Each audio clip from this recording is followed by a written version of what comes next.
developing the region as a way of prospering the entire nation. So we have to, sorry, I have to talk about muting. This is it. So as a way to ensure that we bring investments into the region, and that we have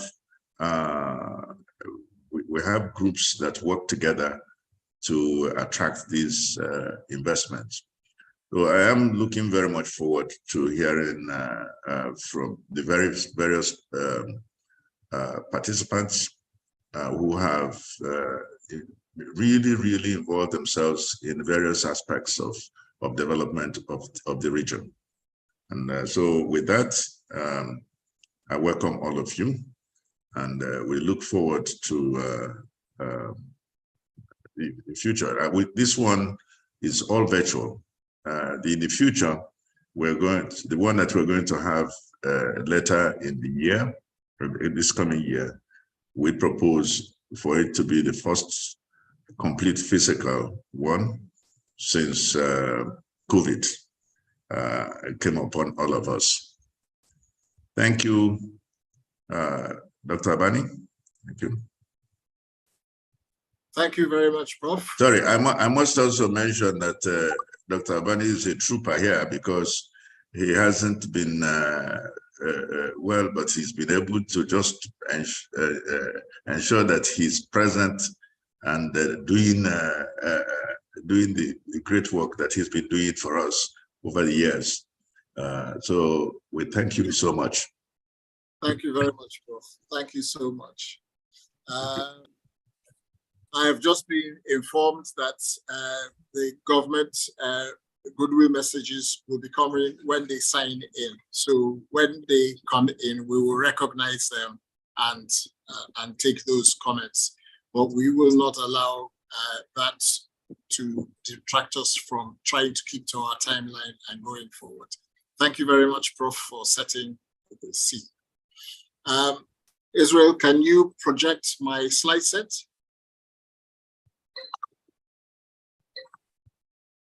What I'm going to cover is a short presentation of what SEES has been doing, our past events, and where we are going to. Not this one, Israel, the actual PowerPoint.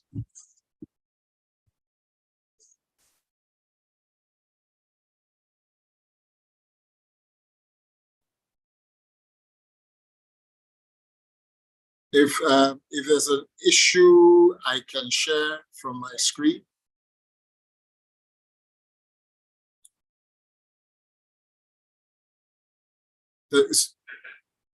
Okay. All right, thank you. Can you put it into slide format?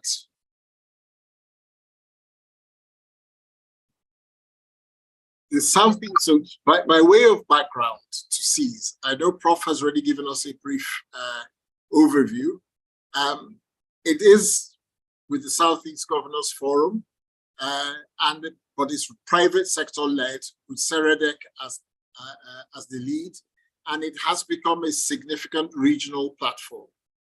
The annual events or summits have been held yearly since 2016, and this is the 7th one. We aim to have a multi-stakeholder event that provides an opportunity for the government, the private sector, and citizens to interact on issues relating to the development of the Southeast. So we have been very successful in driving a regional thinking and the dialogue between people, and we have also brought a lot of weight to bear on the ease of doing business issues that seem to be specific to the Southeast, as well as regional infrastructural issues that are of great importance and that seem to hinder what we're doing. This 7th one, as we've said, is being held virtually. I'll go through quickly to give a little bit more detail on what we have done under the different SEES programs. So the SEES series, the first one created a platform for dialogue. The second one addressed the fundamentals of our infrastructure gap and the actions to take. A geoproductivity survey was conducted by Brenthurst Foundation. The SEES3 focused on investment opportunities and saw the signing of an MOU with the government of Dubai for the promotion of identified foreign direct investment into the Southeast. SEES4 saw the deepening of the infrastructure conversation, along with sessions on ways to fund investment and infrastructure. In the fifth year, SEES5, we addressed the potential growth strategies post-COVID and showcased the activities of our youth, Alibo in diaspora, provided agricultural opportunities, funding opportunities, and words of wisdom and encouragement from Peter Obi, the former governor of Anambra State.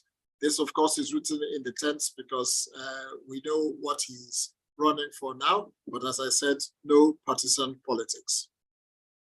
SEES6 focused on youth, women, and again, the diaspora, and this included Igbo industrialists in Lagos and other major conurbations, as well as those outside the country, because they are the engine for Southeast entrepreneurship. If we don't start to get our diaspora to invest, we're not going to encourage others to come. And of course, here we are today with SEES7, which is designed to focus on the imperatives for attracting and keeping investments into the Southeast during and after this period of political change and wider world change. There are significant things taking place across the world that will have impacts on us directly and indirectly. Thank you. Next slide. I'm just going to highlight a brief. I'm not going to go through everything on these slides. These slides will be available to download from our website at the end of the event. So the first one was the launch of Seredec, the vision and its mission, and to kickstart the full mobilization of Southeast social and economic development under the aegis of the Southeast Governors Forum. So that was the first founding step we took, as Professor Naji said. Next slide. When we repositioned it, the key outcomes in SEES2 was the geoproductivity marking with the Brenthurst Foundation. It still remains, it was a fundamental shock to them as to how much investment potentials there were and how much was not actually being done. We also, during that period, made an extensive mapping of stakeholder interests and potential actions. And we had the agreement of Southeast overarching projects. So the SEGF came into agreements in principle for ring roads across the whole of the Southeast and a common approach to rights of way. And we also identified critical ease of doing business bottlenecks, the lack of capacity, which still remains, multiple taxation, access to credits, land tenure, poor infrastructure, and insecurity. Sadly, these all remain, and we still try to be practical in our outcome. We then, in the SEES3, had further work on the ease of doing business, where actually states in the Southeast improved their rankings significantly in the World Bank report. The common regulatory frameworks were being developed across the whole of the Southeast, and the foreign enterprises and FDI partnership was signed an MOU with the Dubai government and others. And we conducted a practical review of how the traditional Igbo human capital utilization strategies and our local model, business model, could be used to enhance modern apprenticeship models and so on. Work on this has continued and has become mainstreamed by Professor Ekekwe, who was one of our speakers last year. Key outcomes of the fourth one were updates on the various infrastructure projects, including the gas pipeline at the time, the rail network, The adoption of Enyimba City by Abia State government as a result of our continuously putting this on the table, and a lot of work is going on behind the scenes. Very often we don't see, because we don't see the immediate results, we don't understand how much we're doing. We worked closely with Afrexim Bank and UK Trade to secure funding for financing, and we got seeking for volunteers to invest in school STEM models and improving the traditional methods by certifying vocational use. Next slide, please. In the fifth one, what we did was arrive at a series of actions to promote economic growth in the Southeast post-COVID on special fundable partnerships, mentor projects for youth, technology startups, and there is a significant technology startup outside Lagos, and that is here in Enugu, which is creating jobs and hopefully will soon produce its own unicorn. Unicorn being a company that has grown very, very fast and reached, I think it's a billion US dollar valuation. We also provided ideas on how we can fund more vulnerable segments of our population, take care of them. And as part of that, we decided to build and foster Southeast-based regional groups to focus on actions taken together rather than an individualistic approach. Next slide, please. Last year, we spoke about the realities of investing in the Southeast. And in that one, we came to understand an appreciation of the growing risk of investments in the Southeast. These were from security, access to finance, lack of infrastructure, power, transport, networks, and so on. But we also found that we had highlighted and exchanged experiences of investors who have continued to thrive, and lessons on their own mitigation strategies were shared for the benefit of all. And government was given advice on what they could do to try and make sure that the investment can take place. We in Saradec and in SEES believe that the private sector needs to lead the way, but the government just needs to do what it can to provide the background. So today, the focus is on the imperatives for attracting and keeping investments in the Southeast, bearing in mind the changing world during and after this local political period of change. And we're going to focus on how they can be leveraged for the Southeast. And for this, I crave your indulgence. I use a phrase people who know me often hear me say, teaching grandmothers to suck eggs. We need the definition of an imperative. An imperative is an urgent or essential thing that needs to happen. And synonyms for an imperative are a necessary precondition or a condition, something that's essential. There are requirements, there are requisites, and I'm sure you can read the rest. What we're saying is that we need to be laser focused on those items that must be done for us to be able to do the remaining things. We've deliberately planned this so that we'll have time for panel debates and also time to get the participants' comments, suggestions, and potential solutions. The communique outlining all the identified imperatives will be shared with the continuing, we have two continuing governments, and the new governments at all tiers in the Southeast, so that those who are coming in and those who are existing can understand the imperatives of what they do, what things do they need to do, so we get forward. And finally, from participants and speakers, I'll just again teach grandmothers to suck eggs. The keynote speaker will set the scene, the panelists will discuss the paper, giving their own imperatives and takes on the session.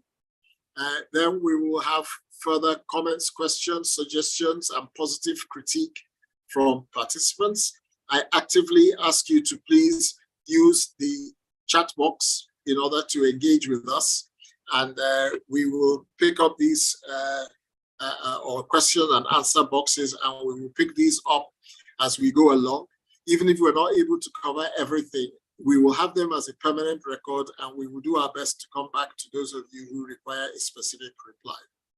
We want it to be interactive, so please let us to start the engagement. But again, may I just say, no partisan politics. Together we can.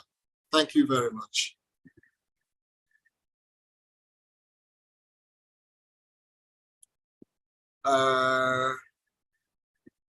I hope Thank you very much, Dr. Abadi.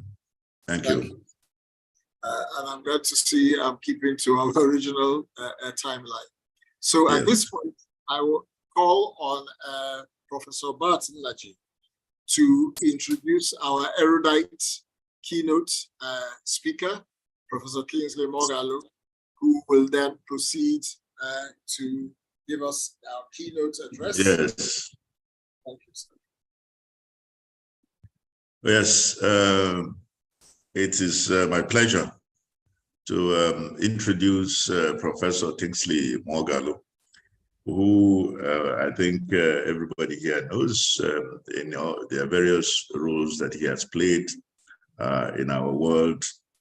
He really, first, I have to thank him again for agreeing to do this. I wish I could just say that I went all the way to Washington to persuade him to do it, but in a way, it is so. So thank you. Professor Moghalu is a global leader whose impact has cut across several domains, including economic policy, academia, law, international diplomacy, international business, democracy, and philanthropy. He is the founder and president of the Institute for Governance and Economic Transformation, IGET, Africa's public policy think tank, with headquarters in Abuja. He also is the CEO of Sugato Strategies Limited, a global investment advisory firm. He served as deputy governor of the central bank, appointed by President Umaru Yar'Adua from 2009 to 2014. On the completion of his 5 years tenure at CBN, he was appointed Distinguished Professor of Practice in International Business and Public Policy at the Fletcher School of Law and Diplomacy, America's oldest graduate school of international affairs, founded in 1933 by Tufts University and Harvard University. He previously worked in the United Nations for 17 years, from 1992 to 2008, serving in political, legal, and external affairs and executive management roles at duty stations at the United Nations headquarters in New York, Cambodia, Croatia, Rwanda, and Switzerland, rising to the highest career bracket of director. He recently served as a special envoy of the United Nations program, UNDP, on Africa's post-COVID development finance. He obtained his PhD in international relations at the London School of Economics, LSE, the MA from the Fletcher School at Tufts University, and the LLB degree from the University of Nigeria, Nsukka. Kingsley also received executive education at Harvard Kennedy School of Government, Harvard Business School, Wharton, and the International Monetary Fund, IMF Institute. He is the author of 4 books and has been frequently interviewed on CNN television, BBC World TV, China Global Television, and other global media outlets. In 2005, Kingsley founded the Isaac Moghalu Foundation, a philanthropy established in memory of Kingsley's deceased father, Isaac Moghalu, a former Nigerian diplomat. I'm of supports vulnerable youth in rural communities in Nigeria with access in education. He holds several honors and distinctions, including the Nigerian National Honor of Officer of the Niger OON, Doctor of Laws Honoris Causa from Chukwuemeka Odumegwu Ojukwu University in Anambra State, Fellow of the Chartered Institute of Bankers, and the traditional title of Ife Kaigo of Nnewi Kingdom, conferred on him by His Royal Highness Igwe Kenneth Orizu III. I have to tell you that one of the things that I saw recently on Kingsley was his talking about the various poverty categorizations in Nigeria. I mean, some of us would just think that somebody is poor, but he wouldn't know that there are different types of poverty. And he has produced a book, which I was privileged to have a copy of, which I would advise all of us to try to get a copy of it. Maybe he will say something about it. So, ladies and gentlemen, join me in welcoming Professor Kingsley Moghalu.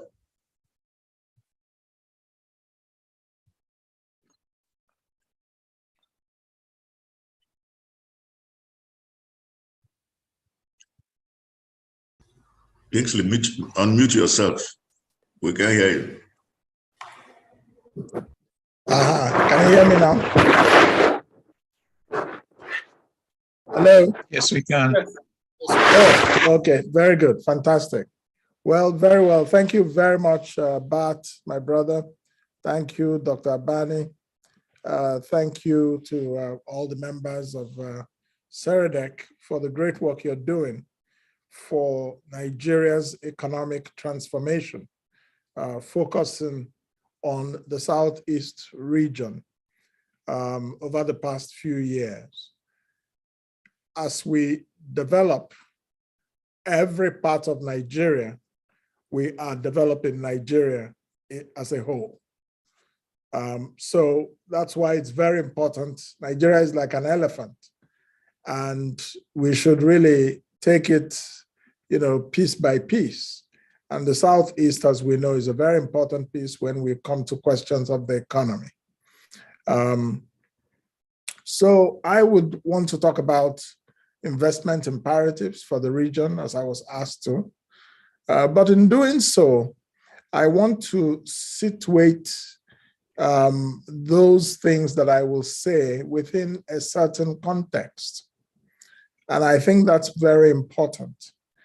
Those contexts are: one, the political economy of Nigeria; two, the role of state governments; three, the changing world in which we live now and its implications for the Southeast in terms of economic transformation; and fourth, the subject of economic complexity, and that is how to manufacture and export complex, sophisticated products with value, insight added to them, which is, as I will explain later, the real basis of economic transformation. And another very important context is, of course, we're operating in, or we would like to believe we're operating in a capitalist mode of production. That is a market-led environment. But, we will discuss why the West and Asia have been successful at capitalism, but most African countries are still impoverished. The Southeast has a lot of potential to be very different, but the Southeast is not an island in itself. And that is a very important limiting factor for the Southeast. But nevertheless, there is a way out. And then after that, I will discuss the investment imperatives that I would like to touch upon. So first of all, let's look at the political economy of Nigeria. The political economy of Nigeria is marked by two important factors. First of all, the constitutional framework of Nigeria and the implications of the constitutional framework for whether or not the constituent states and regions, informally, like what we call the geopolitical zones, are able to actually achieve economic development, achieve economic transformation, and achieve economic growth that is inclusive, not just GDP growth, while a lot of people are growing poor. And we talked about this in the report that our think tank has just produced called Nigeria's Poverty Trap and How to End It. So it's an area that I would like the Southeast to also focus a lot on. So the political economy of Nigeria, like I said, is shaped a lot by the Constitution. We have a Constitution that pretends essentially that we are a federal state, but in practice vests a lot of powers in the central government, powers that should, either be devolved to states or to regions or shared concurrently, or even go down to the residual list. And so what we have is not a real kind of federalism. It's a federalism in name, but in many ways, the regions are not able to meet their full potential because of the constitutional constraints that we face. So that's a very important context for discussing investment imperatives for the Southeast. The other context that is important in my view is the political economy context of Nigeria. That is to say, the interaction of politics, institutions, and the economy. This is also not very favorable to the Southeast, at least so far or at this time, because it appears as if the Southeast does not get the primacy of attention from the federal government in terms of economic opportunity creation. And one of the reasons this is so is because Nigeria's politics itself is warped. It's not geared towards taking people out of poverty. It's not geared towards taking Nigeria into a zone of economic transformation. So the political economic context is a fact that we have to deal with. But I would submit that despite these two important contextual challenges, there's a lot of opportunity, a lot of room for the Southeast to make a lot of progress, and thereby Nigeria making progress from that corner. So we also have to consider the context of oil and how oil and natural resource thinking has distorted the economic thinking in the country. Everybody's looking for natural resources. Some of them exist in the Southeast, and we'll talk about them in a minute, but the Southeast has always been that region of the country where people feel that they don't need oil or all those natural resources. They've been very successful with trading. They've been very successful with industrialization back in the heyday. And so the Southeast has all the elements, including the attitudinal element, to actually break free and move forward and maybe drag the rest of Nigeria along with it in terms of the ability to transform its economy. But we're also affected by some political factors. The second context, a major context, of course, becomes the role of state governments. I'm glad to know that SEREDEC and the state governments are working together. And I think that's very good. It creates a lot of opportunity and a lot of potential. But I must say that we are yet to see a very, very, shall I say, development obsessed leadership in the Southeast. Of course, in any part of Nigeria, really. But even in the Southeast, we need to see our governors think more about the region, the Southeast as a region, instead of thinking about themselves only as individual states and maybe what benefits they can get from the center or what their relationship will be with the central government. I think the Southeast needs to think more collectively at the level of the governors, who are the executive leaders of these states. I think we see a lot more of that kind of thinking and body language and attitude from the Southwest governors, regardless of political party affiliation. The Southwest has shown from time to time their ability to act in their own regional interest, be it in the area of security, be it in the area of the economy, where they have what we call the development agenda for Western Nigeria done. We need something like that for the Southeast if we do not have it already.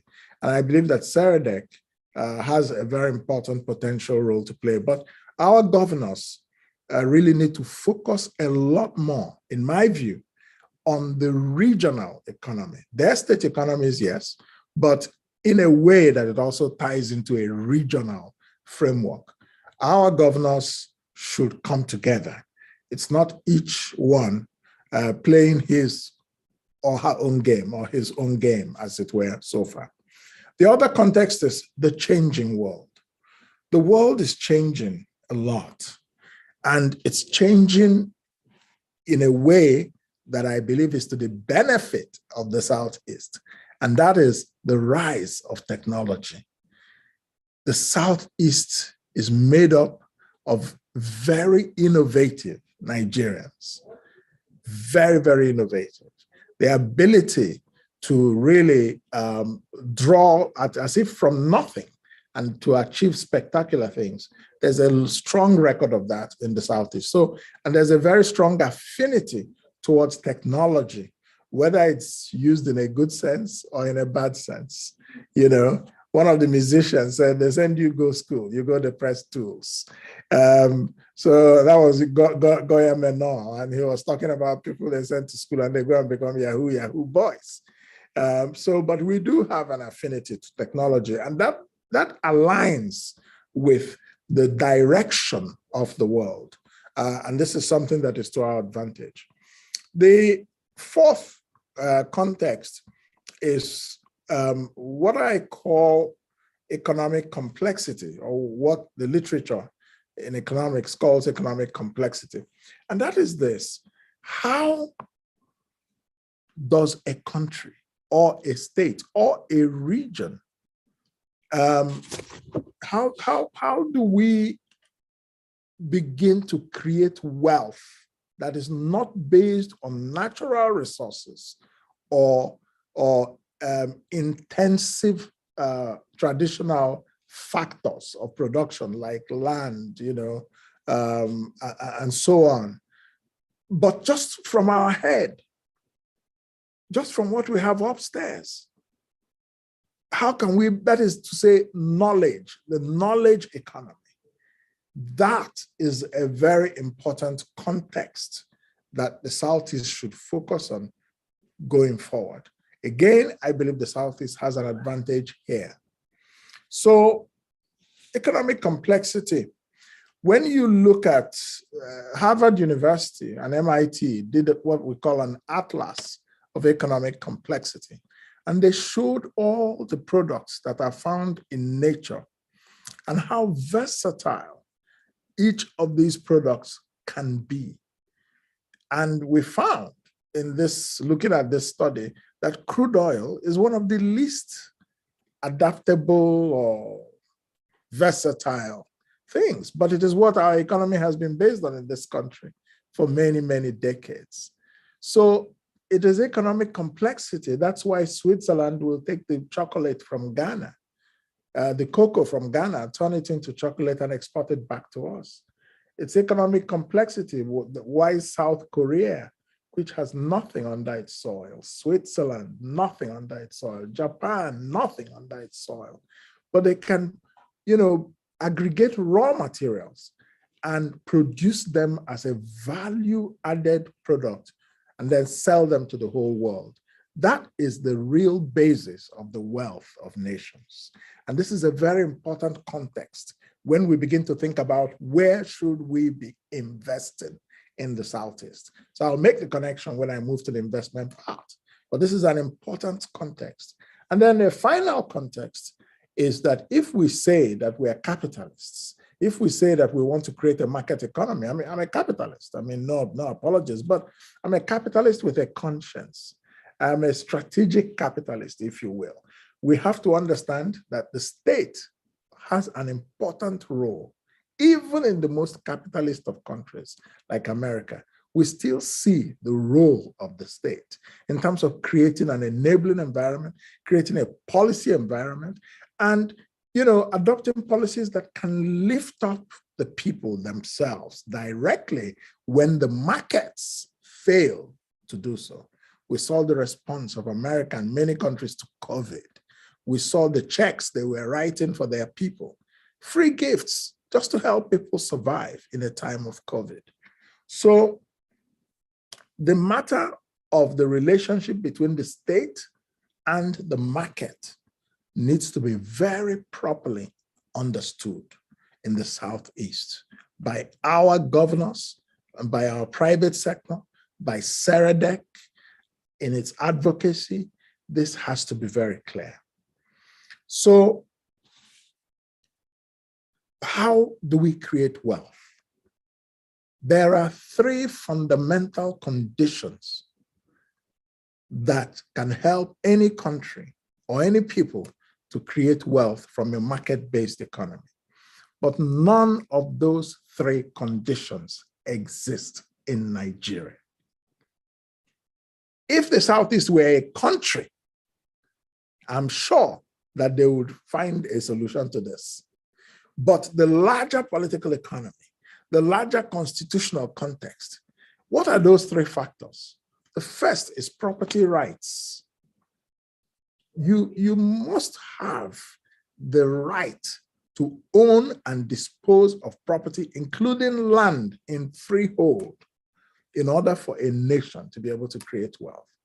Even in China, which began the reforms that over 40 years turned it from a very poor country to a very wealthy one today, one of the reforms that made the Chinese miracle possible was the state giving up its ownership of land and allowing agricultural collectives in the rural areas to begin to own land individually or collectively. This was a very important incentive for the transformation of agriculture in China. And that's one of the things that drove their transformation. We are where we are with the Land Use Act. Nobody can do anything to change it, except it's changed constitutionally. The second requirement is innovation. Innovation in the sense that all the countries of the world were poor until 400 years ago or so. The only people who were rich were the landed gentry, the nobility, and so on. But with the Industrial Revolution and all the inventions that began to come, they made life easier, they made life healthier, they led to easier production of things, The economy just became much more efficient, rather than using just human labor, machines took over or began to play a very important role. And so the productivity of these countries rose. So innovation is essential. And in the Southeast, we have a very innovative population, but there isn't a policy focus on empowering the innovation ecosystem and directing it or challenging it in certain ways. For example, we have problems with electricity. Is the industrial approach to generating electricity that geometric power, for example, is using, the only way we can generate electricity? I don't think so. I'm not a scientist, but I know in my own little knowledge that there are many other ways in addition, but those ways are not mainstream. But we could do that through a culture of innovation. The third requirement for wealth creation is capital. You cannot be a capitalist without capital. And one of the major problems we have in our economy, including in the East, is access to capital.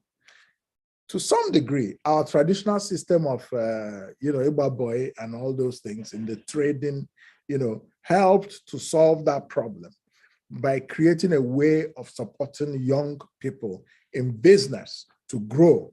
And that is good. But that suited more of the older economy.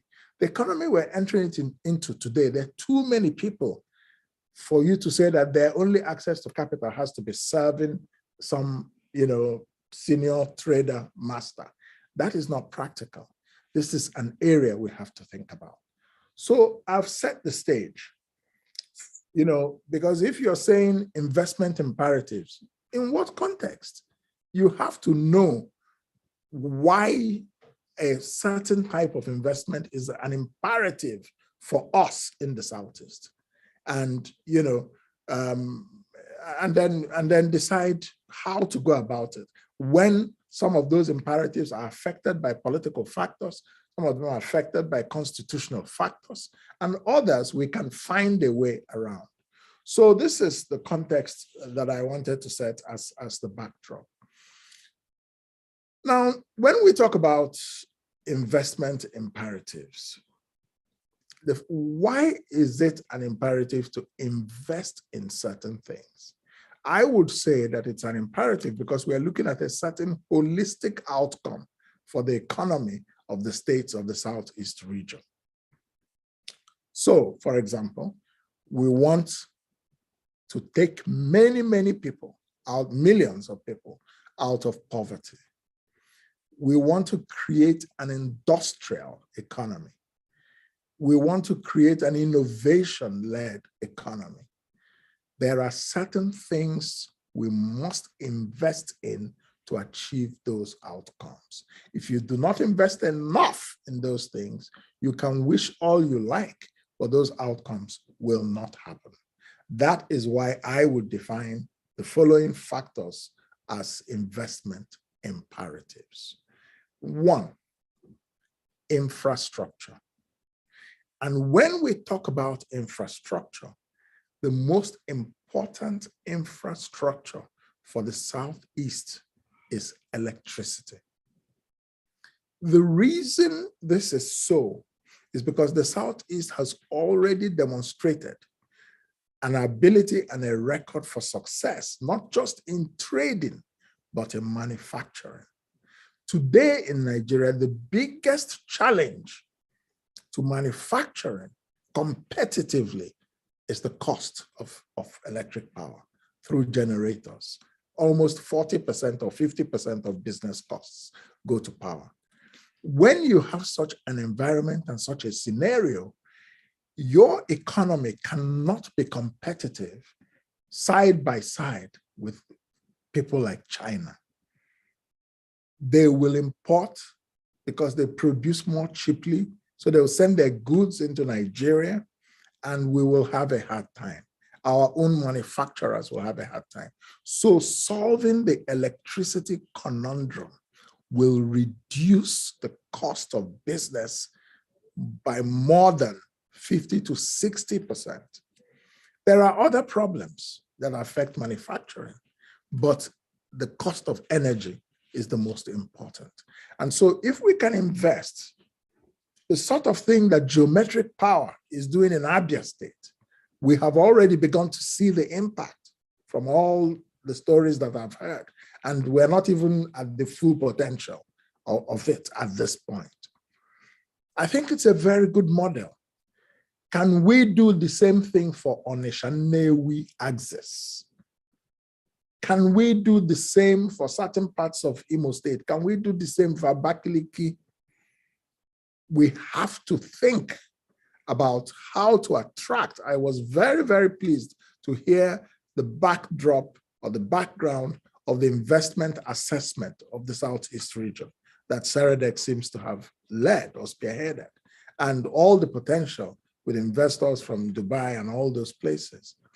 But the question is, has this happened yet? If not, why has it not happened?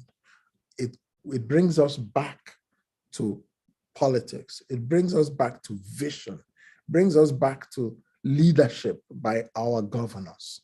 It is really very important that we have it. It's very important that they look less to Abuja and more within themselves and within us as a Southeast region. And it is very important that they develop a political strategy to achieve constitutional outcomes that will benefit the region economically. So, for example, if there's an amendment of the Land Use Act, we know that people will be able to transact in land much more easily.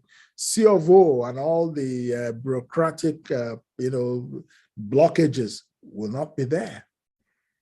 So, infrastructure, electricity, number one.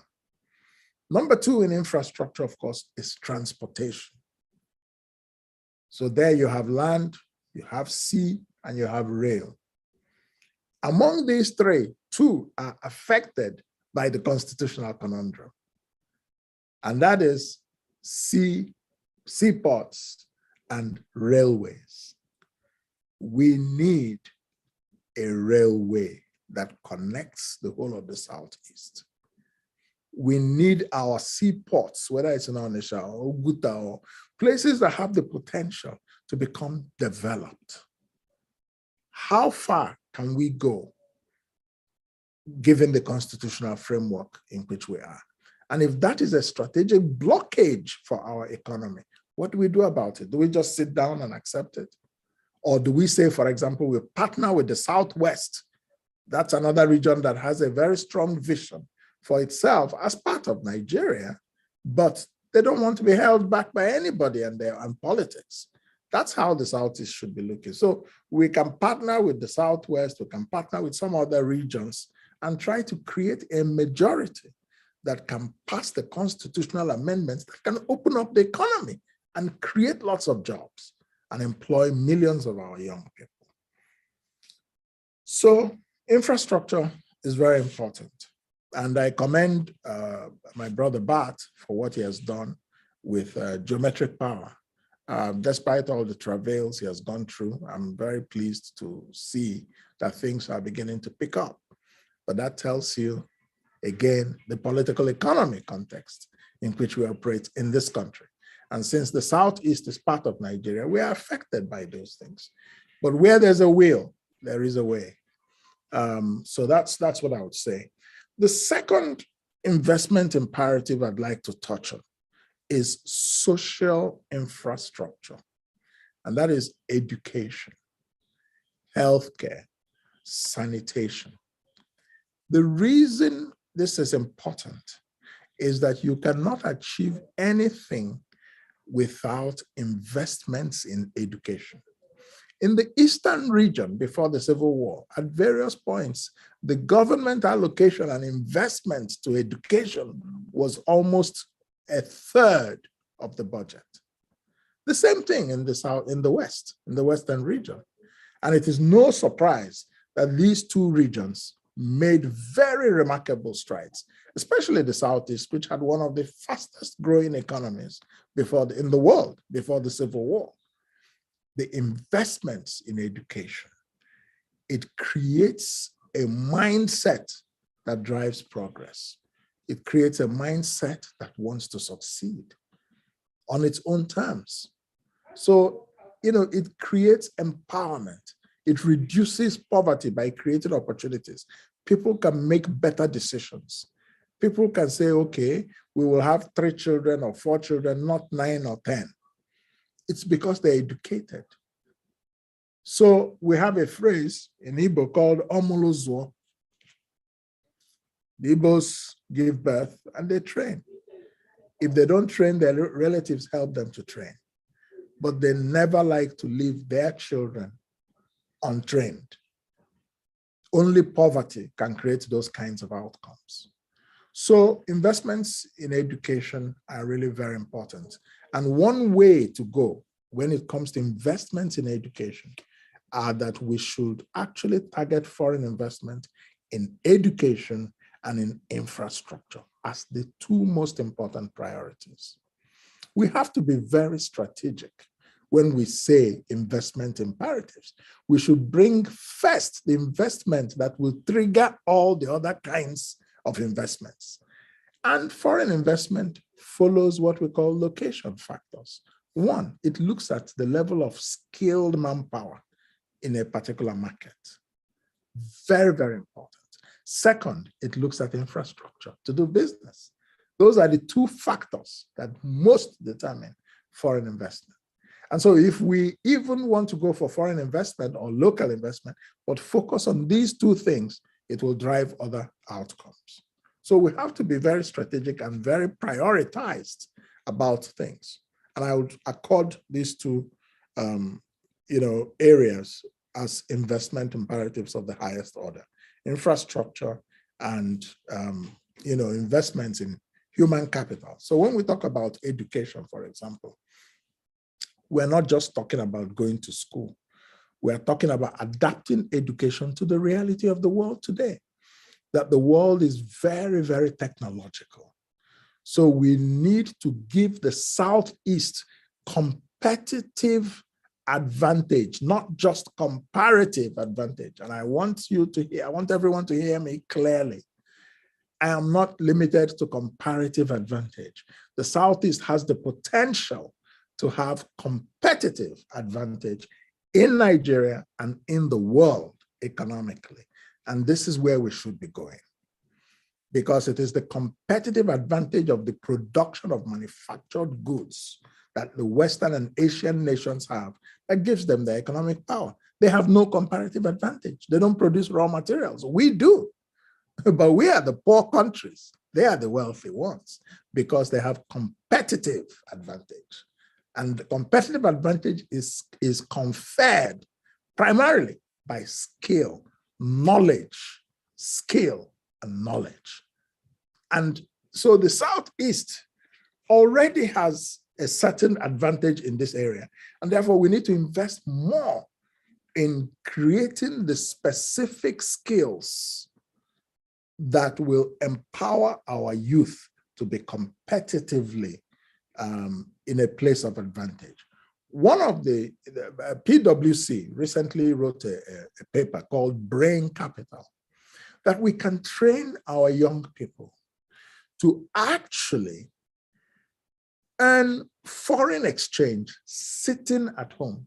So people can sit right there in Anambra State, young people, because they're IT savvy, because they can do robotics or all sorts of things, artificial intelligence, or, competitive edge things. They can be of service to many other countries around the world and rake in a lot of money. They don't even need to go far. Brain capital can be exported and it can earn Forex, not just even Naira. It can earn Forex.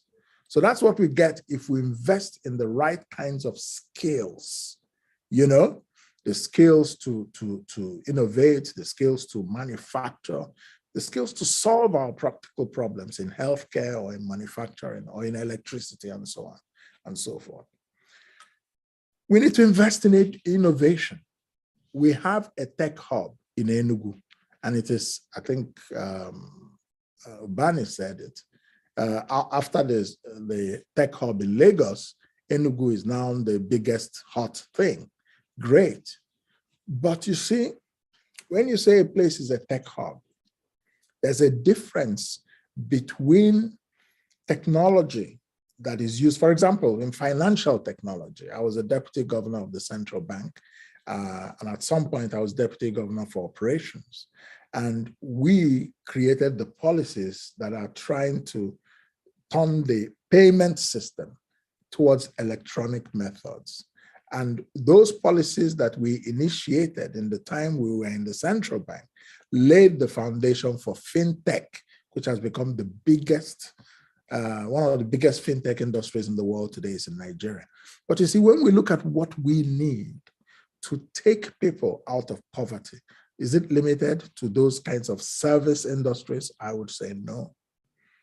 I would say that we need to innovate in the area of manufacturing, that we need to innovate in anything that can create industries that produce with a competitive advantage and can create employment for hundreds of thousands and millions of young people.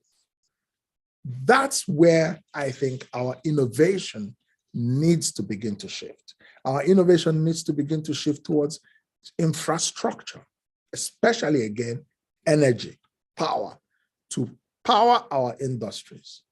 Can our young people be incentivized? Can there be investments in this area? This is another investment imperative is in the area of agricultural value chains.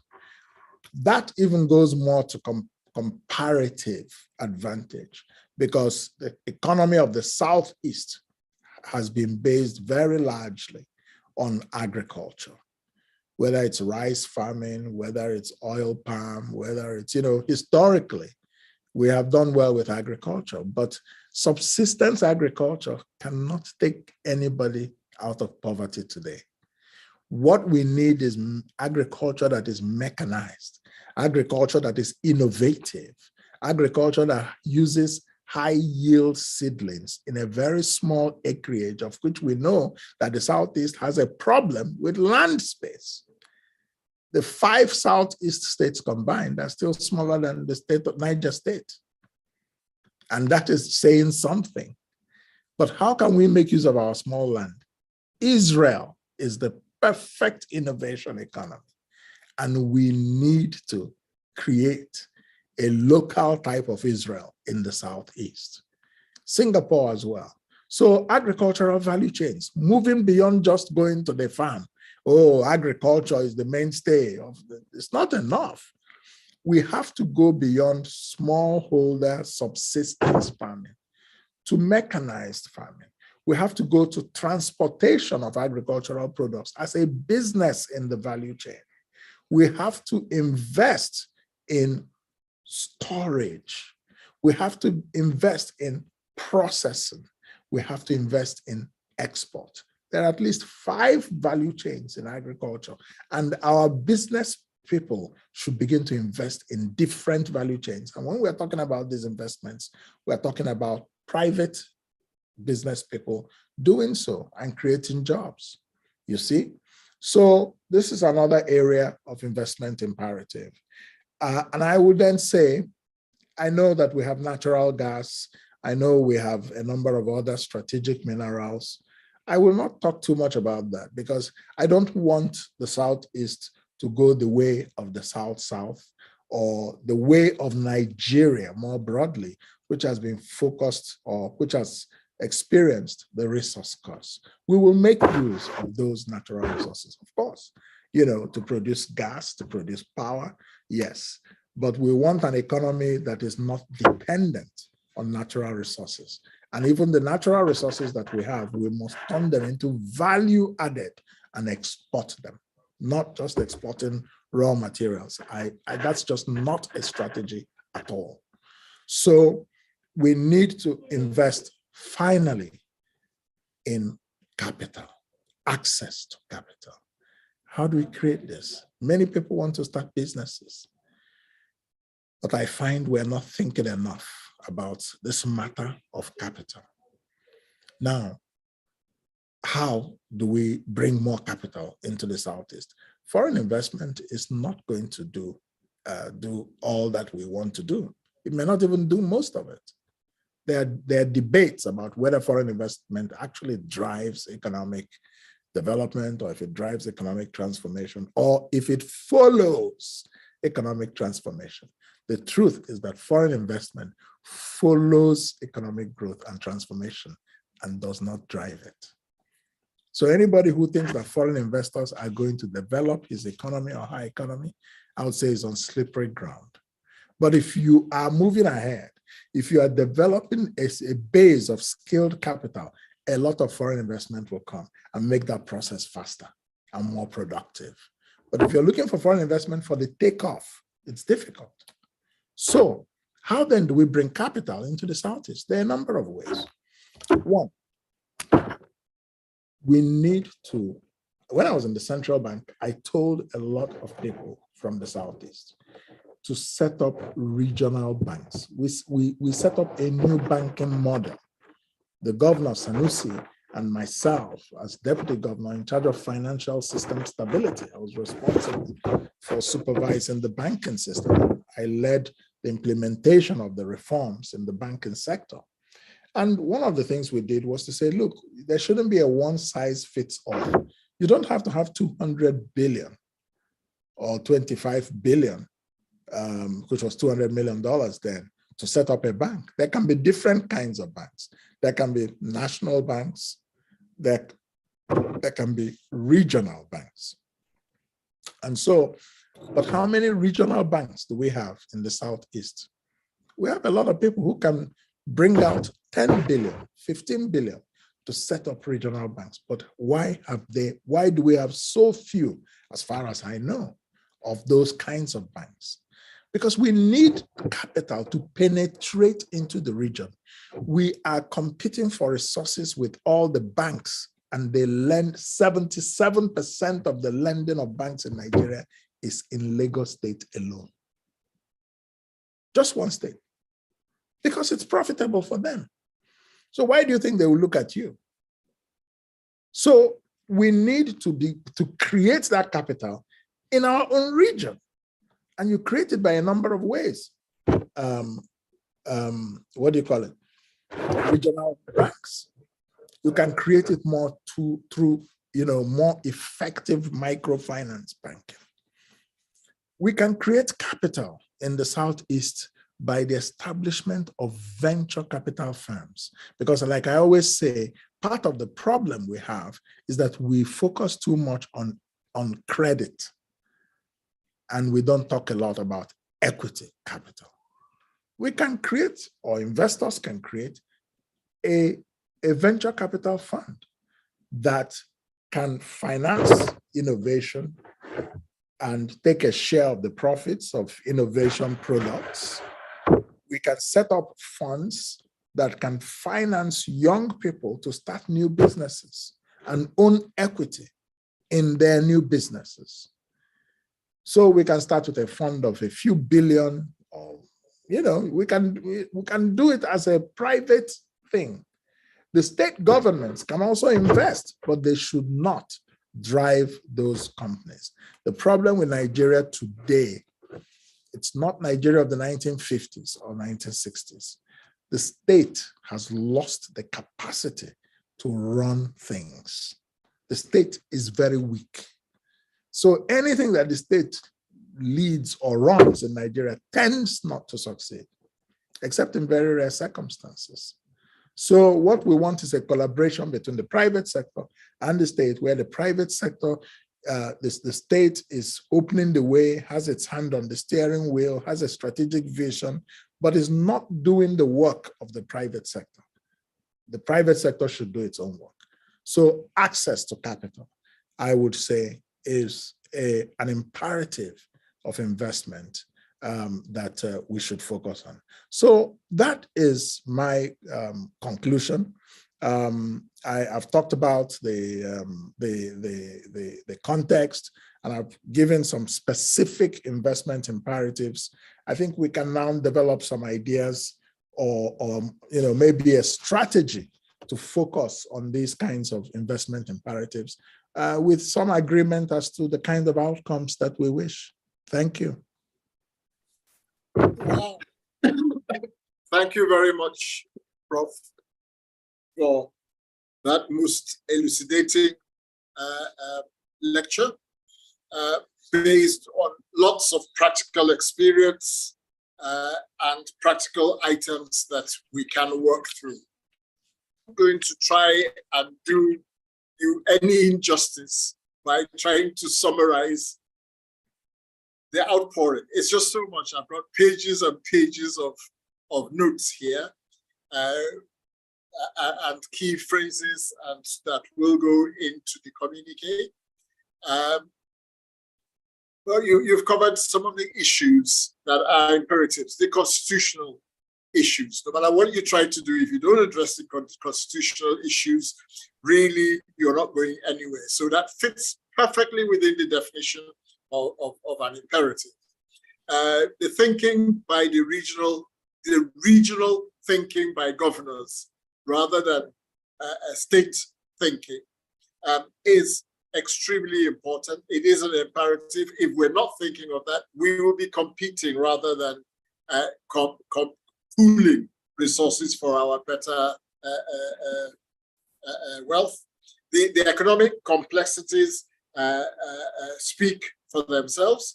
And this come out in many different ways, including the example when you gave, which is that the FDI follows success, not creates success. And that just in itself summarizes a lot of misgivings that everybody has.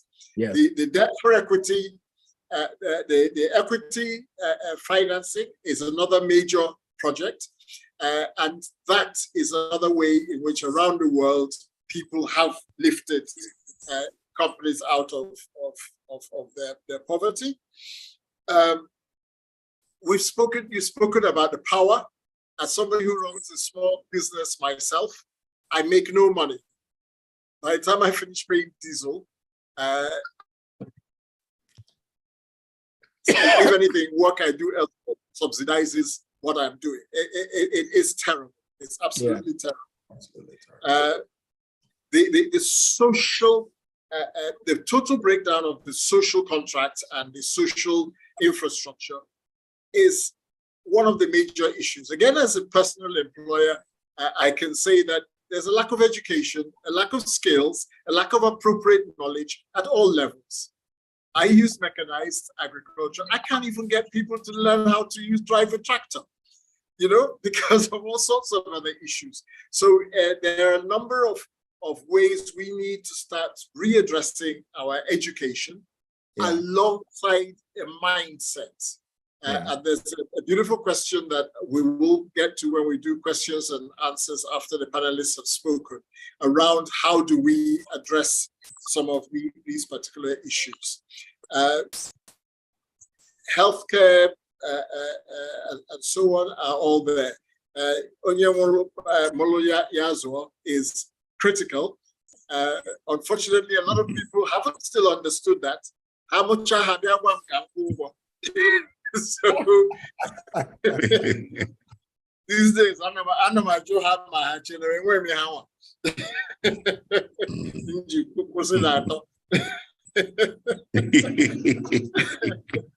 So, Prof, do you want to say a few words? Yes, I want to just appreciate Kingsley for such a beautiful, powerful presentation. You know, the idea of boiling down the whole thing to competitive advantage is so important. You know, identifying the key investment areas. So yes, it is true. You know, the competitive advantage issue that many parts of the world that have evolved didn't evolve because they have natural resources. No. And it's because they have they developed with their minds what came out of their brains. And the opposite of this is Congo. You know, I told you, sorry, I was in Congo, and I can't tell you, that's absolutely potentially the richest country in Africa and perhaps even the world. But it's one of the poorest, if not the poorest, country in Africa. And here we are. And it has all the things that you would say, if we were going by natural resources, it should be extremely rich, but it's not. So we must definitely get away from this natural resource driven economy and begin to focus on what Kingsley has talked about, by providing the necessary enablers, infrastructure, education, healthcare, and the various innovative concepts that can go on. So we really appreciate your presentation very much. So thank you so much. And yes, thank you. Yeah, thank you. Thank you. At some point, you will forgive me that I may have to slip out because nature is totally understand. Yeah. Totally understand, because you must have been you must have taken the red eye. Yes, to absolutely. go to to go to Los Angeles. Yeah. Thank you. Okay. It doesn't come on your face though.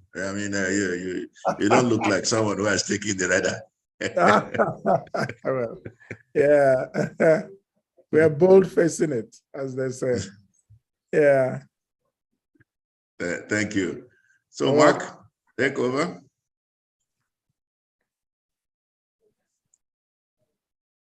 Mark, you're muted. Yes, Okay. sorry. We have had a number of our panelists on and off. There are a number of internet issues happening, so that may be reasons why some of them are dropping off. But we will now go to the panel discussions. Our panelists are Professor Chidi Onyi. Okay, let me tell you about Professor Chidi. Professor Chidi Onya is inside the aircraft. Okay, Nigeria got on the aircraft because they boarded about 50 minutes ago. They're yet to take off, but they're inside the aircraft. So he said he will be giving me updates. So, so by now he should have landed in Enugu and he will be able to join, but he's not. So go on. I often use that red eye route, and the red eye there is the amount of time you spent on in the aircraft rather than in the air. Yes. That's not a problem. We also have, I'll just mention names so that they will, as they come on board, we'll be pulling them on. Dr. Bernard Obika is here. Dr. Laz Uday is here. I have seen Philip earlier. I have seen Mrs. Onwarebu Ugu earlier.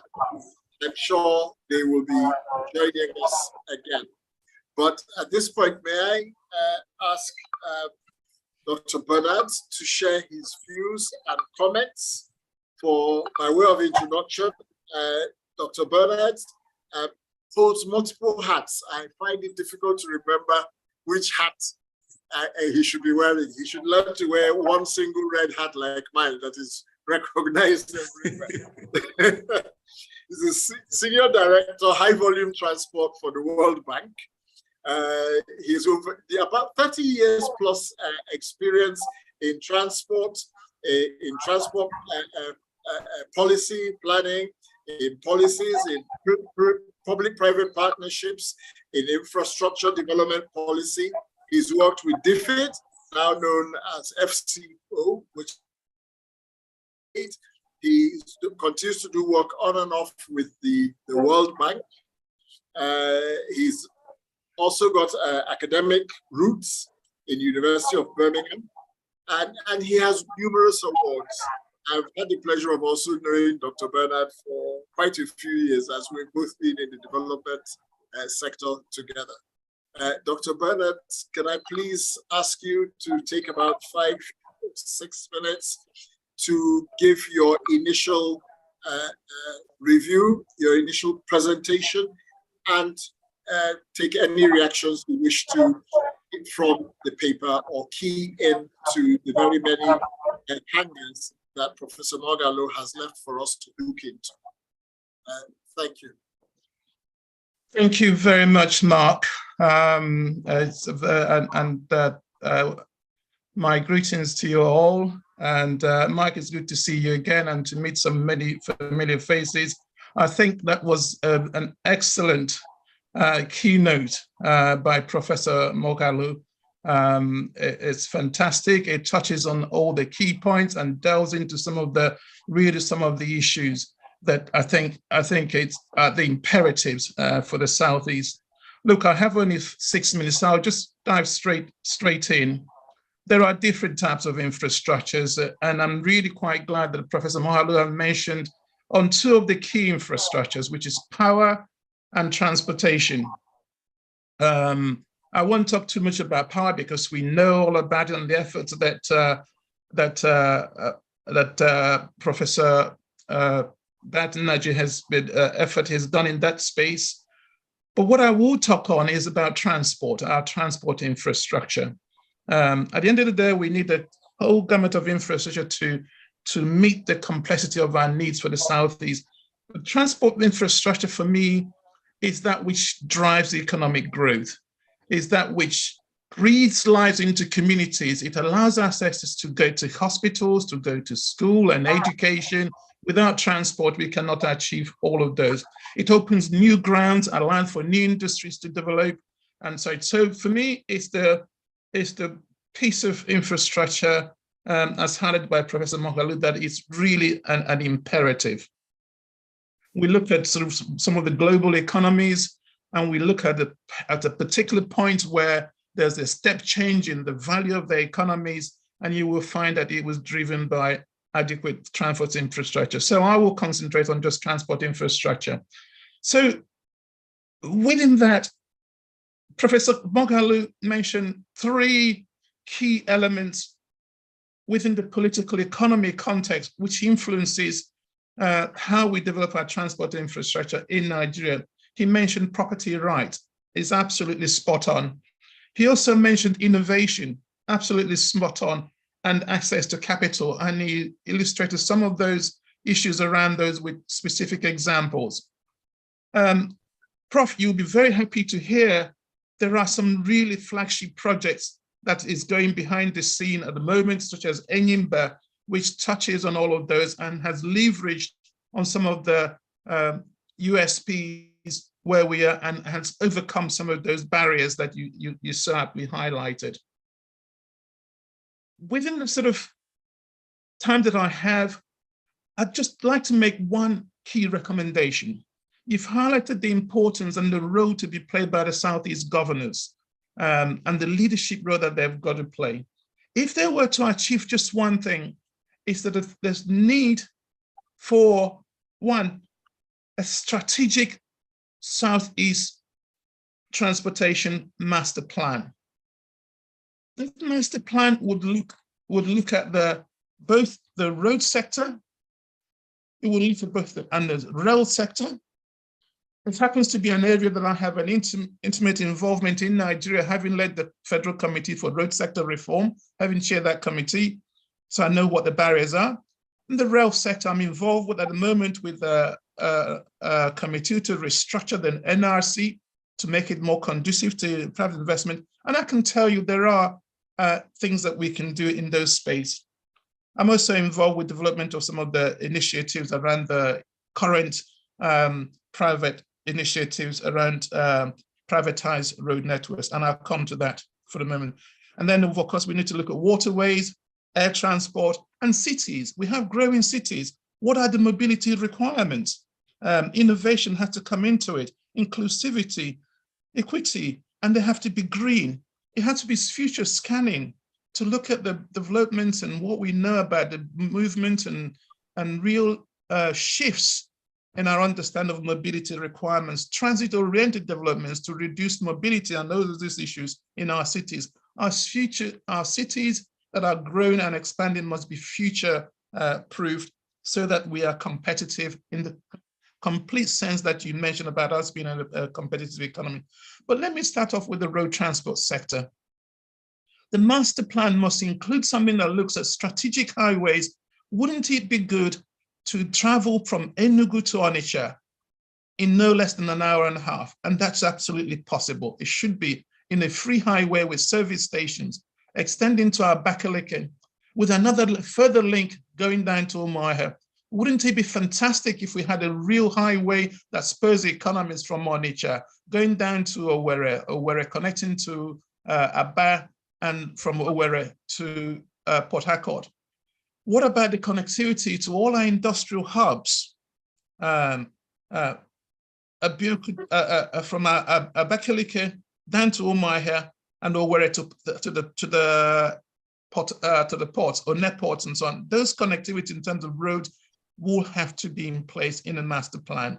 And there needs to be feeder roads that connect to the agricultural productivity centers, to the manufacturing hubs. If those master plan existed, it would give investors something to key into.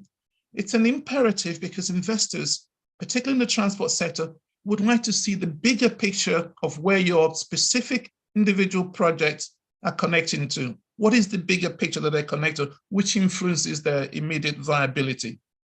So those, I think, strategic transport master plan for the Southeast that is owned by the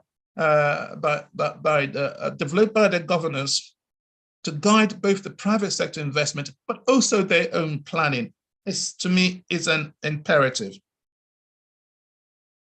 Another perhaps component is from the master plan, another maybe second recommendation that comes out from what I've heard from Professor Madden, there is need to enhanced understanding, collaboration and support of some of the initiatives that are actually ongoing, because there is quite a lot going on in the space, infrastructure space behind this.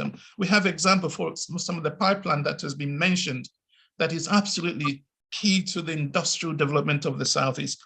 But we also have such really innovative programs such as the Enyimba Economic City Development, which combine together the economic city development, and I think, Prof, we perhaps need to, you may already know quite a lot about this, but the economic city embodies some of the key principles that you mentioned about the transfer of manufacturing, added value to our local goods, the connectivity in terms of what we do with the economy and the political economy issues, so pivotal, so key. It addresses all of those issues. And supporting such initiatives and making sure that we work collaboratively around the infrastructure space to leverage existing private finance, and of which there is a lot of finance available. What underpins all of this ultimately is our ability to get the right leadership to support what we are doing and to put in place the enable environment. And so that when private capital comes along, the government does not stand on its way at worst. At best, they could perhaps support the initiative, but let them not stand in the way. And I do concur with you that there is a lot of room for improvement by the Southeast governors in terms of strategic focus, working together and supporting existing initiatives, even if they do not generate the initiatives themselves. There is also another project that is ongoing at the moment under the federal scheme in terms of, I'm involved with the development of the Southeast Road Network under the federal government's HDMI scheme. And if that carries through, I see a positive move into ensuring that transport costs are reduced in the Southeast and that there is connectivity to the ports and so on. So just to sum that up, transport master plan for the Southeast that is strategic and connects all the economic hubs and all the cities, that looks at how the cities are developing their transport networks to provide a better living environment, that talks about intermodality, that talks about the rail connectivity, that talks about waterways, and then the air transport hubs and so on, is absolutely key because it provides a platform for private investors to come in, the need to collaborate and to support those existing plans in terms of collaboration. I'm pleased to see what Geometric Power is doing with Enyimba. They're working together and moving forward in a very collaborative way. And I think that's contributing substantially to some of the progress that is being made by that program.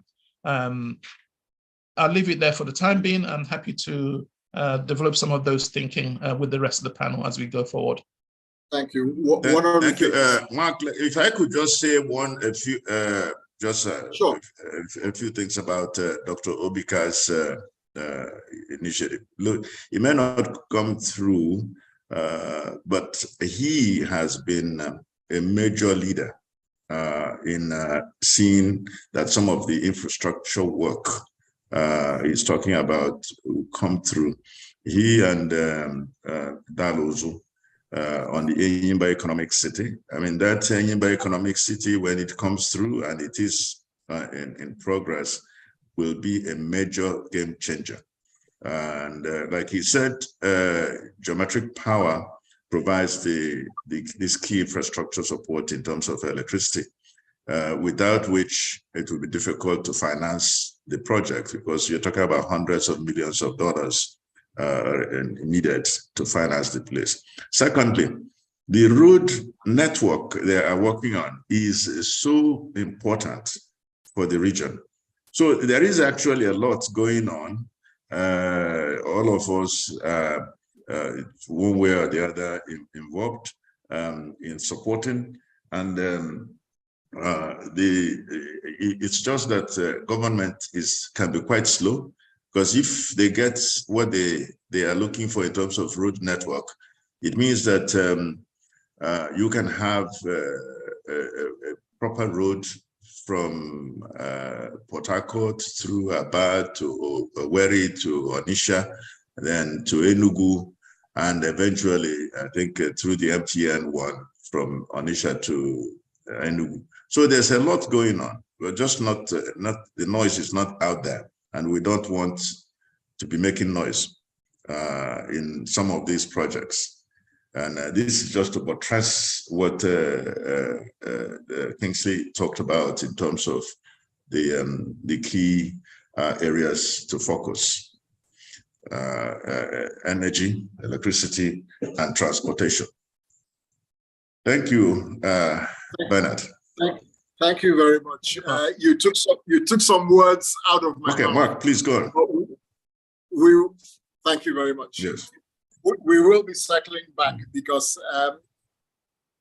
this particular session, because it is virtual, we haven't spent much time on the Enyimba City project. We have in previous SEES, and it will be great to see the progress, the significant progress that has been made. And I still believe that it's as a result of the outcome of our earlier summits that has pushed Abia State to take a full running role in supporting and adopting Enyimba City as one of the projects that they will provide that support.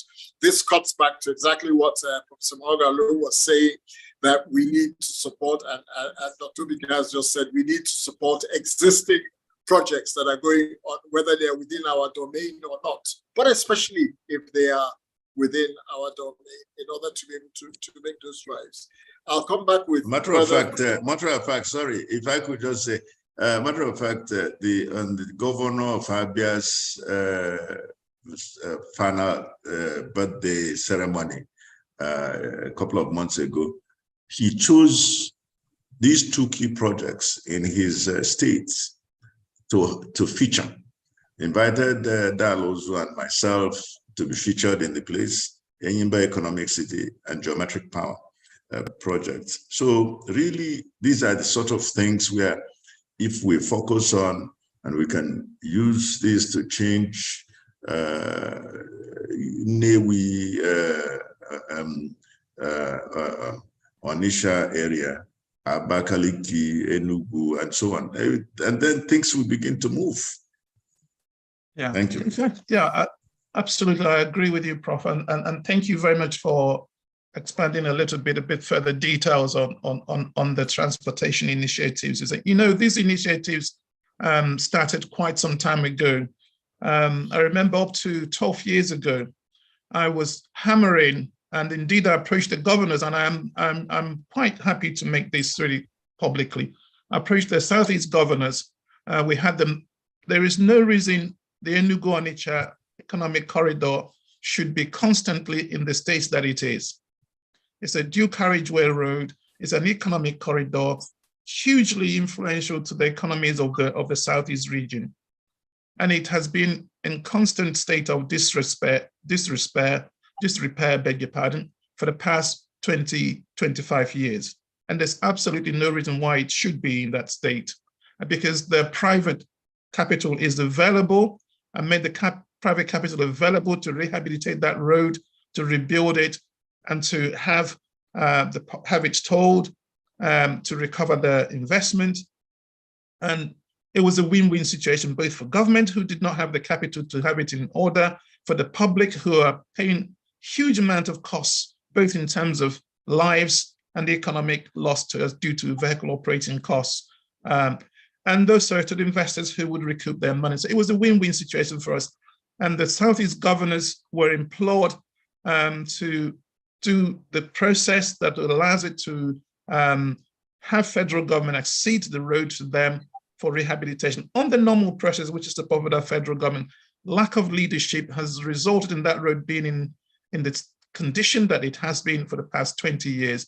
It's good to see that something is now being done, but unless the pressure is applied from the regional leaders, there is a chance that it may not succeed. So this is a failure of leadership, which I really must criticize, but positively, with aim of getting positive response from the Southeast leadership. Thank you. And yes, we must state the facts. We can do it politely, but we must state the facts. But there is some sunshine behind these clouds. And what we need to do is have a strong wind blow away the clouds. And you know how it is. Once you start blowing away the clouds, sunshine builds upon itself, just like glue builds upon itself. Excellent. As I said, I will come back to you. I will now move to, we're having problems with some of our speakers are on and off. Let me call on Dr. Laz Ude-Eze to give his own perspective of the imperatives as outlined by Professor Moghalu, and also to give his own bits of advice. Dr. Laz Ude-Eze is young by my own terms, which is exactly the sort of people we want, because they are the ones who, like Bernard will be saying in 20 years' time, this is what we have been talking about, hopefully on different subjects. He is a public health specialist and sustainable health development consultant. He was and remains one of the drivers of Make Our Hospitals Work, which is a very effective advocacy platform that he has built with the help of various people in order to address primary health care within Nigeria as a whole. And offshore, there are some lessons there we can learn. He also runs a program, Talk Health Niger. They just celebrated their 100th airing of their show. And again, this is sustainability by the youth to putting out messages that they believe in, picking up points that, again, Prof. And others have already mentioned about using new ways of approaching in order to try and build a new world. And finally, I'll say he was also one of the leaders of the Not Too Young to Run campaign. So on multiple levels, I think he's qualified to talk about how the investment imperatives for the Southeast, especially from the youth and healthcare perspective. Dr. Laz Ude. Thank you very much, Dr. Mark Abani, for getting me involved in this conversation. I've really learned a lot from Prof. Professor Moralo's presentation, and of course, Dr. Obika. And I think the keynote speech summarized, puts a very good background for the conversation we're having, because it's actually difficult for other presenters to speak without, making reference to the very valid points that have been made. So given the time frame you have to speak, he touched on two areas that I'm very passionate about, youth development as well as health. But let me begin with youth development, because when I start talking health, sometimes I get emotional and I talk too much, So yes, speaking from the investment imperatives, as well as what we need to do for wealth creation, Professor Moali in his speech identified education, as part of social infrastructure and access to capital. And I feel those aspects have a lot to do with young people. Of course, the infrastructural aspect, yes, affecting the entire ease of doing business and atmosphere to make business very productive. But let me double down on education. It's been said that the old Eastern region and of course the Southeast zone is doing well relatively. Now talking about comparative advantage, looking at Nigeria in terms of education. But now we have to look at the quality versus quantity.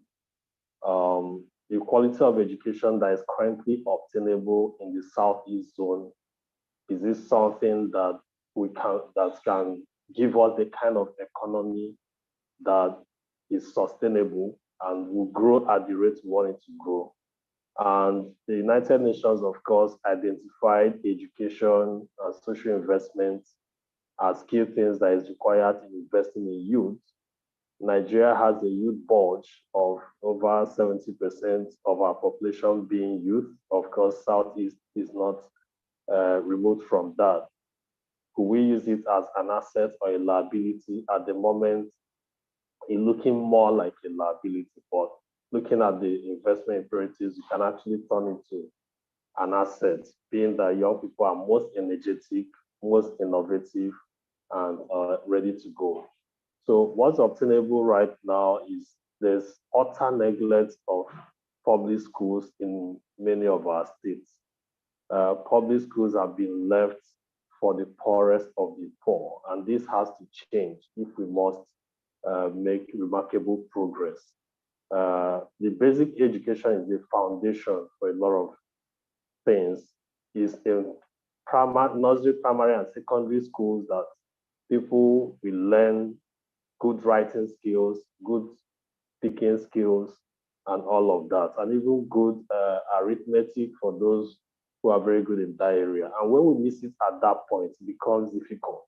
So what we now begin to see at the NYSC levels and all of that, where employers are complaining that they have graduates that are unemployable. Those are essentially symptoms of the poor quality of basic education. So, and that's where we need to begin to fix that. If our youth must be very, and it can be frustrating when they graduate, and largely for no fault of their own, they are told that they are not employable. Of course, there are those who perhaps for one reason or the other didn't pay much attention, but I would argue that majority, would produce what is invested in there. It's a kind of garbage in, garbage out. So we need to look at that proper investment. Anambra, the handover of public schools, their private owners, and collaboration with the state government, has been said to have a lot of positive results. Is this something that could be studied? Look at the strength of that policy decision that was made some years ago, the benefits, and how it can even be modified. Is this something that could be replicated in other states if there is overwhelming evidence that it is working and it has helped improve the quality of education? That's something to look at. Right now, many people are going to school, but are unable to, perform the task expected of graduates. Then what about private schools? There are a lot of private schools, very good ones. There are also mushroom ones. In some places, every uncompleted building will likely be a private nursery and primary school, and they will have international, put in their name, So, and the secondary school ones have become having for examination malpractice, and it has become more like a culture. In many schools during external exams like senior secondary certificate or exam, students are mandated to make payments that will be used to settle, invigilators that enable them to do examination malpractice. And it's not optional. For those who don't pay, they get frustrated in the exam halls. So for you to even have the freedom to write on your own without getting involved in examination malpractice, you have to make the contribution. So these are things that are happening that we must be able to tackle. We shouldn't get carried away by the national data that will say, oh, Abia, Ebonyi, Anambra, in terms of WAEC, we are among the Southeast states, among the top 10 and all of that. Top 10 within what environment? How many of our pupils at that level can compete very favorably in the 21st century economy with the kind of foundation we are laying? The same results will come out and they'll be struggling to have the skills that is required by employers. So these are things we need to, there have to be more proper supervision of private schools to make sure they are doing the right thing, So let me quickly talk about tertiary schools. There is one of my mentees who is studying in UNN, and he's very good in designs because he's studying either architecture or urban and regional planning.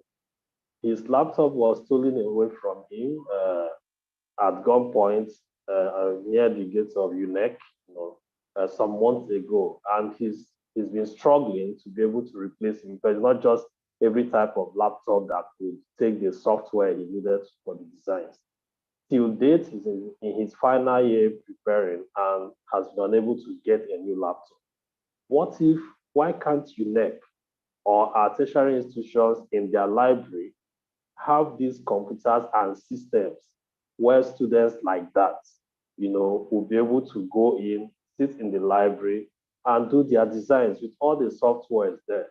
You have many students studying computer science without owning a computer, and they graduate with a degree in computer science. An employer will look at, 2-1 in computer science. During the interview, they will perform woefully just computer-based tests. So we must be able to invest, and this time around, escalating this to university administrators. Every project shouldn't just be about new buildings. The libraries, yes, we know that books, not so many persons like reading books. These are young people. They like pressing something. They love computers. Put those materials in electronic forms where they will be able to access it. Let schools have standard libraries. Of course, primary and secondary schools should have computer labs. Maybe not every school, but there can be a hub within a community where there could be an education resource center where people can go, have some time, and be able to perfect their skills in use of ICT. Equipment. People study agriculture in schools without having functional tractors or the tools that they can use to work. How can they partner with private companies or farms who are in this business to have a strong collaboration with the Faculty of Agriculture, and the same for engineering courses and many other areas, so that while in school, the students can even be part of the labor, or if I must say cheap labor, for those employers, and they learn. If the schools don't have enough to provide all equipment, could there be a partnership on a short term? Of course, with the plan of getting those equipment and the universities generating more funds within the school by having those partnerships that can be productive, have products that could be sold outside, make money, and not every time going on strike because of inadequate funding by the federal government. So let me rush through the other parts still on youth, the startup bill was passed this year. So I was one of those who led the advocacy within the Southeast zone. So it's something that is a good piece of legislation that should be implemented. Access to venture capitals, very good. You win program that was done sometime in the country. I had some friends who accessed those you win funds, and a number of them are doing very well to date. So is this something that we could look at in the Southeast as a way government to provide for how to manage this funds to help small businesses to start? Young people need this capital, and they also need mentoring. Many of our best in the Southeast are living and working outside the Southeast. And this is a disadvantage because we travel home during Christmas time with our the young people. So most times they see us from afar. We don't really have much connect.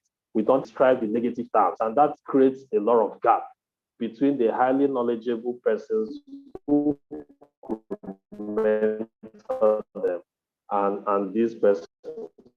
And out of frustration, some of them go into crime. And of course, so this is something I strongly recommend that we look at mentoring, and we have to be deliberate about it and structure it, perhaps as organization or even as through that mentoring for those in business, for those who are in school, they will know things to look out for. I know my time is up, but please permit me to quickly mention the reward system within our Southwest. Periodically, the owner of Ife, we do youth awards and all of that, and reward young people from all the states in the Southwest who are doing well, who are making them proud. Nothing like that exists in the East. So could there be a way, whether it's a regional body or something, we also identify young entrepreneurs, young academics, those in the entertainment sector, innovators, and also celebrate them and put them out there. It could also be a motivation to strongly push for the establishment of governance structures for health in communities. Because this is a policy that's been there for over a decade in primary health care. And there's a lot of advantages, problems in the health space. Without governance structures at the community level, it will be difficult for the primary health care to operate effectively and sustainably, because the community ownership is really a major component of the primary health care design. And that community ownership is administered by the village health statutory committee that with membership as already defined in the World Health Policy. These committees will ensure that there's enough health promotion within the community, sensitization of people, and if they don't go missing, what government might procure equipment, the community is not aware. And while it's in the store, it gets missing. Go there 1 year later, more than half of people will disappear.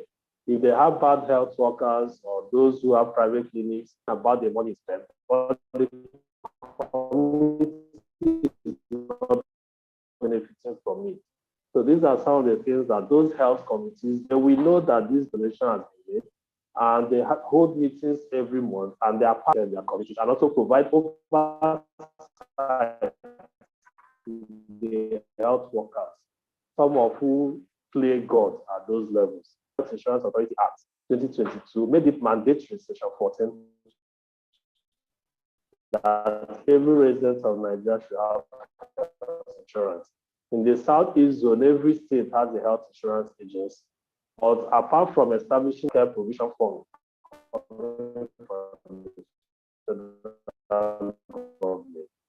Many of these health insurance agencies are not being funded. Even if you are a young business startup, it's catastrophic health expenditure. So for those who are still struggling to stand, just one illness alone could even take their business capital from what they are doing. As we will now begin to talk about frequent so expanding health insurance coverage to cover everyone is something that will have both direct and indirect effect on the economy of the Southeast, because people will be able to access basic preventive, curative, and palliative supports. So lastly, manufacturing. People of the Southeast are big players in the drug manufacturing sector. Man, Pharmaceutical Manufacturers Group of the Manufacturing Association of Nigeria, and they say it's cheaper to import, it's more profitable to import, to market imported drugs in Nigeria than to manufacture.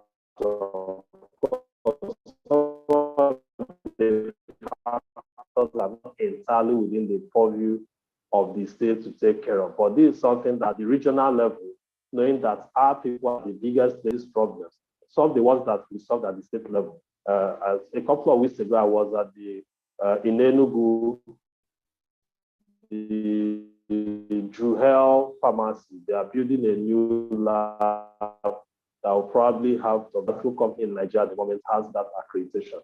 So, and it's Ademene industrial area of Enugu. There's no good road to that place. So these are some things that the infrastructure that talks about. Medical research and training and increasing government health expenditure. So much to talk about, but because...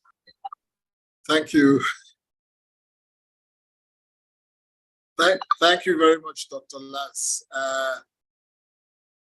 We wish we had an hour of your talk time to just discuss these particular issues. But I think what you have brought to the table are very impactful and insightful observations from a generational point of view, and some very practical examples of things that could be done. The importance of getting it right from primary schools onwards, and the issues of making sure that equipment like laboratory or laptops and things actually are available.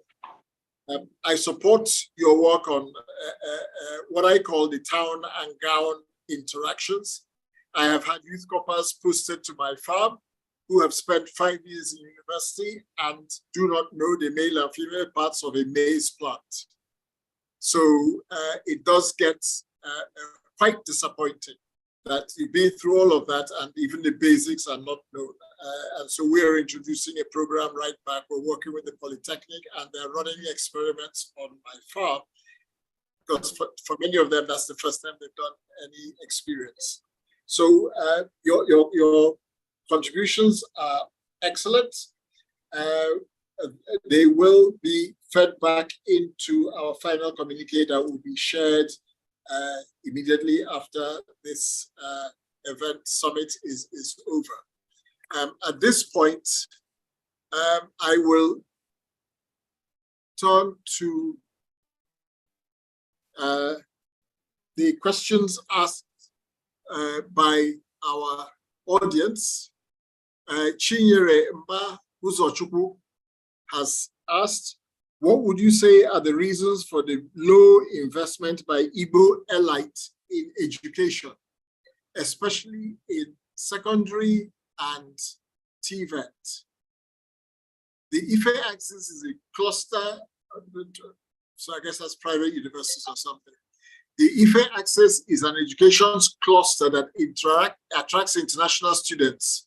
For Igbo, it cannot be a lack of appreciation of its importance. Maybe the quick money options have taken over the mindset for the past 3 decades.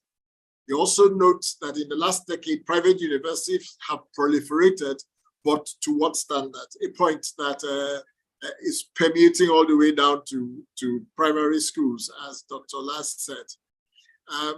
Does any of the, related to that, let me ask both of them, and then I'll ask those who want to make a comment on these ones. The second part of that question is, by way of example, what educational investment is supporting the Nnewi industrial cluster? Should Alibo not be the home of human capital for industrial manufacturing, fabrication, and innovation via maker labs? Why is this not happening or scaling? Members of the panel, unmute and make your comments on these interactions, please. Professor Bugs, Naji. Yes. In fact, this is very, very important. The low investment in education. First, if you look at the quality of secondary schools, you will find that there is no secondary school in Alibo that compares to the Jesuit school in Abuja, or even some of the schools that are in Ogun State. And for a community that really thrives on what Kingsley Mogalo was talking about, which is that we should focus on skills and knowledge. We better have high quality secondary schools. We better have innovation type education.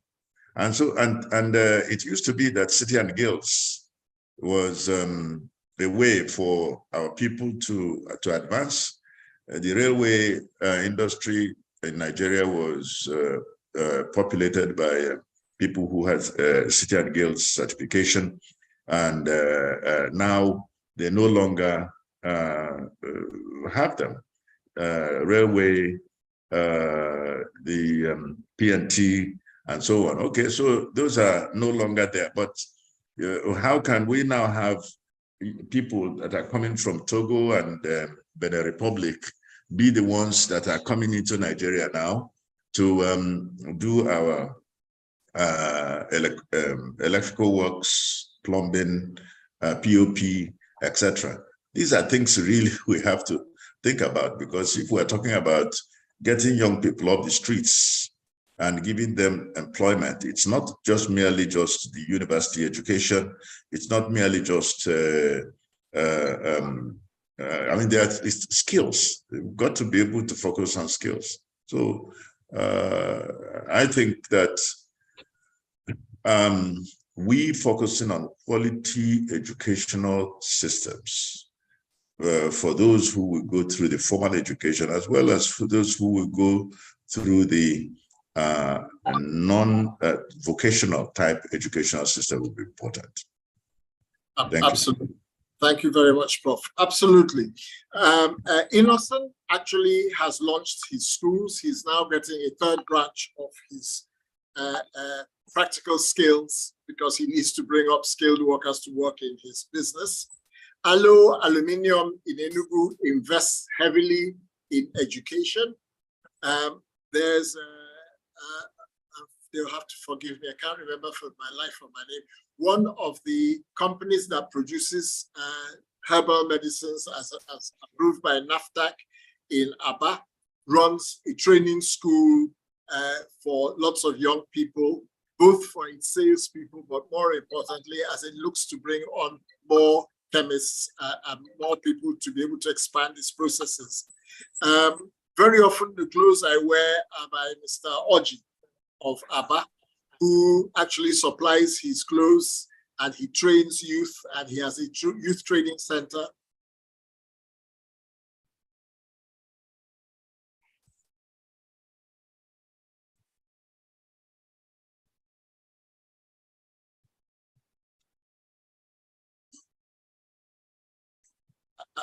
Don't actually then give them the money for the younger members who he wants as employees to continue. So there's a few examples, and this leads back to a recurring theme that has been coming out, which is invest in what is actually working rather than what is not working. Thank you very much. This will also be captured as part yes, of the let me use the opportunity to inform us. It took me about 2 years of battling with the federal government, but finally I did get license to establish an institute for artificial intelligence and robotics, which would be, would be in Enugu area. Because when we're talking about innovation, that's the sort of thing I'm talking about. Just happens to be right up my alley of background. So, so just to inform us on that. Thank you very much. And yet another feather in the hat that we don't quite know about. So all of these things are going. I think if one of the things that we can recommend coming out of this is a catalog of all of these activities with a view to having a stakeholder event and trying to find out what are the key inhibitors to making it a full program. Some of the items that will go into the communique that will be shared with everybody who's attended online. Is there anybody in our attendees who wants to make any comment? Could they please indicate by raising their hand, and we will allow you to talk for a couple of minutes. Okay, I've seen some hands. Okay, it's a panelist. Prof, please go ahead. Yeah, thank you very much, Dr. Bani. Just to let us know that Professor Chido Onyia has joined us as one of our panelists. If he can be able to go ahead and, I know he's in transit and needs to run, if he can go ahead and do what he does best so that we can progress. Thank you. Thank you very much. Professor Chidebere, you're welcome. You're welcome. I think you must have landed now in Enugu. We are actually in the roundup phase of our activities today. We've had the keynote presentation on the imperatives for maintaining and improving investment in the area, a very erudite, factful, but also practical lecture by Professor Mogalo. Dr. Bernard Ubika spoke on the transport sector. Both of them had identified power as being one of the major imperatives, and this is an area you are specializing in. Perhaps you could give us in about 5 minutes your impact on your presentation or impact comments on the imperatives for the power sector. Thank you. All right, thank you so much. Thank you, Dr. Bani. My pleasure. Apologies for running late. Yes, I'm just rushing out of the airplane and got in the car. I haven't left my luggage to make sure that I'm able to log in to give a few thoughts. So thank you again, Seredec Group, especially for just the sustainable approach to Southeast development. I'm going to just give a few points. I listened briefly to Professor Mohalo's comment, and I do agree with most of his submission regarding how we can approach infrastructure development in the East and what actually raises to the level of imperative as is shared in education and the rest. So I'm just going to go back to say, if we're going to have this study, this conversation, it really needs to be one that will hold where the governance structure that underpins the political economy of the process that guides infrastructure delivery has to be aligned.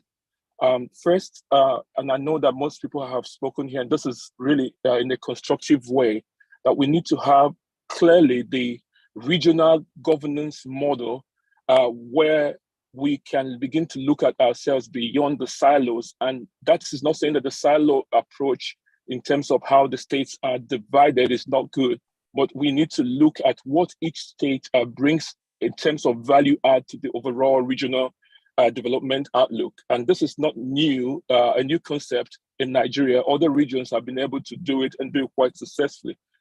For me, if we go back and look at some of the things coming out of the World Bank as it relates to poor infrastructure quality, and I heard Dr. Baker speak about energy. This is somewhere and a part of the infrastructure space that I've worked with and in for quite a bit of time now. That's an important thing. But for us, based on what the World Bank said, that is the key thing. Poor quality infrastructure is one of the single greatest constraints to businesses in Nigeria, even more significant than corruption and access to finance. So if we're looking at paucity of funds in the public sector to address infrastructure deficit, the limited ability is the single greatest challenge to raising in private finance to come in. People do not have the trust factor to be able to bring in their resources. Most of us have been out here in the past 6 months to see what is going on with policies coming out that may directly or indirectly affect repatriation and also raises the risk of infrastructure in the East. So if we're looking at now the paucity of funds within the region, let's look at it holistically. For subnational debt, we've been talking about this for a while. It's increased by 100% from 666 billion now, which is Naira, which is about $3 billion in December of 2015 to what we have it now. The projection is about 1.9 trillion, which is about 4 billion. And we recently heard the federal government talking about a 123% challenge in terms of now paying for domestic debt. So all these things are things that will push us as a region to begin to think about what can be the creative ways we can approach infrastructure finance to be able to meet the needs of our region. And we can go round and round and round without addressing this. It's going to be a challenge. There are a few things that we have to keep in mind. So this lends to the favor and push of PPP in the real sense, and all other alternative and innovative financing mechanisms, that has to be put in there to support, augment government intentions as it relates to the infrastructure gap or deficit that we have in the region. So if we look at the broader institutional factors that could yet impact this and the acceptability, conceptualization, and finally, the finalization of alternative infrastructure financing, we're going to say to ourselves, really, what can the subnationals do to improve their ability to access private finance for infrastructure delivery? So 3 things I'm going to share quickly.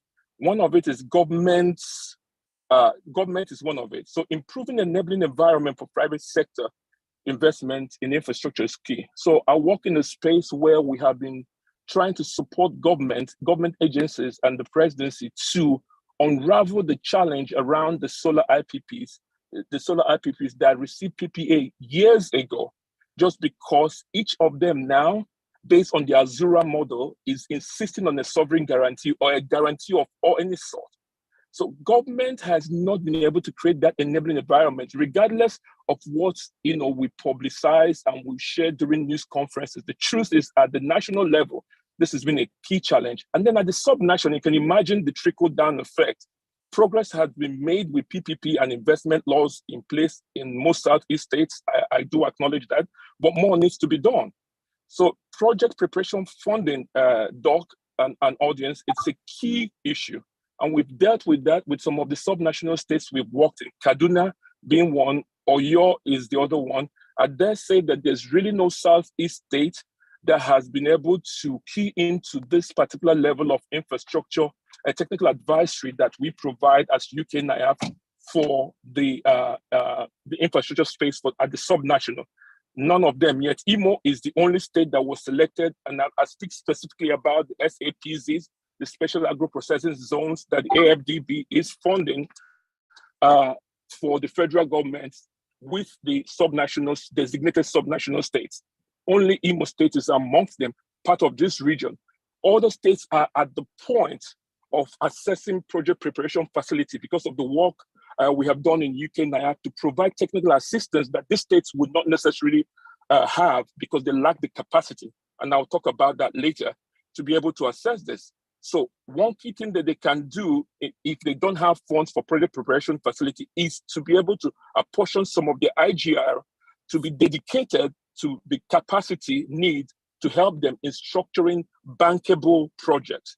So they have to leverage on the technical assistance from development partners and DFIs, which is what I speak to based on my experience in the past 7 years working with key subnational entities. I had mentioned some of them earlier. So we also have to look at PPP needs to be integrated into public investment management framework. This is a key important aspect that maybe USAID and FCDO has pushed hard for.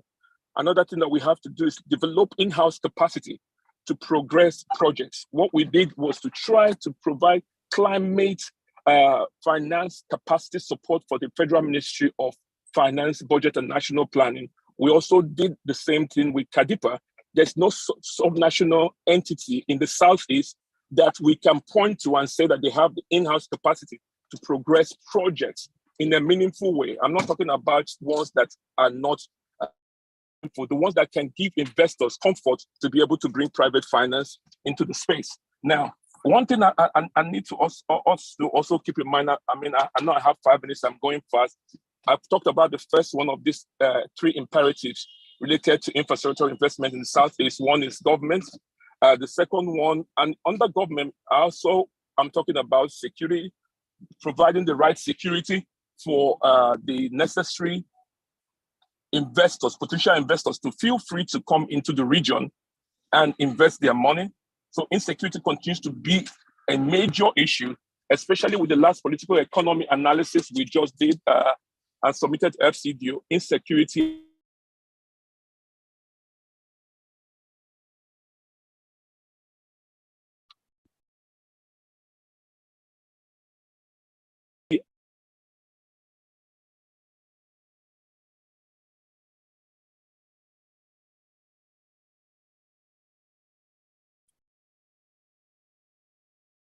Oh dear, I think we've lost Prof on as his vehicle has moved. We have a technical issue that means that we will have a hard stop in about 8 minutes. And we have... I'm so sorry. I'm so sorry. Okay. Okay. I'm so sorry. I'm good. Stop in about 8 minutes. So if you could just quickly round up. Thank you. Okay. Thank you. Sorry about that. So I talked about government and as it relates to imperative. The next thing I wanted to just speak to of the 3 is private sector using innovative financing mechanisms. Projects will all agree, and I shared this with Professor Bat and a few of the committee in our conversation. They need to be bankable. It's not about political mantras. I'm going on the news and listing projects. They need to be bankable and readily available for financing for projects. If not, it's not going to work. Professor Bat is one that will tell you with the geometry. If they are not bankable, nobody's going to invest. And we have a lot of opportunities within the Southeast if there were dedicated individuals across the region that will be able to focus on identifying this. Private sector champions need to establish private development facilities. And this is where the get transactions that are bankable, especially the early stage patient risk capital. It provides a significant barrier. We had to provide that for the states like Kaduna or your state at development partners money. So it's important that the states begin to think about this in the region.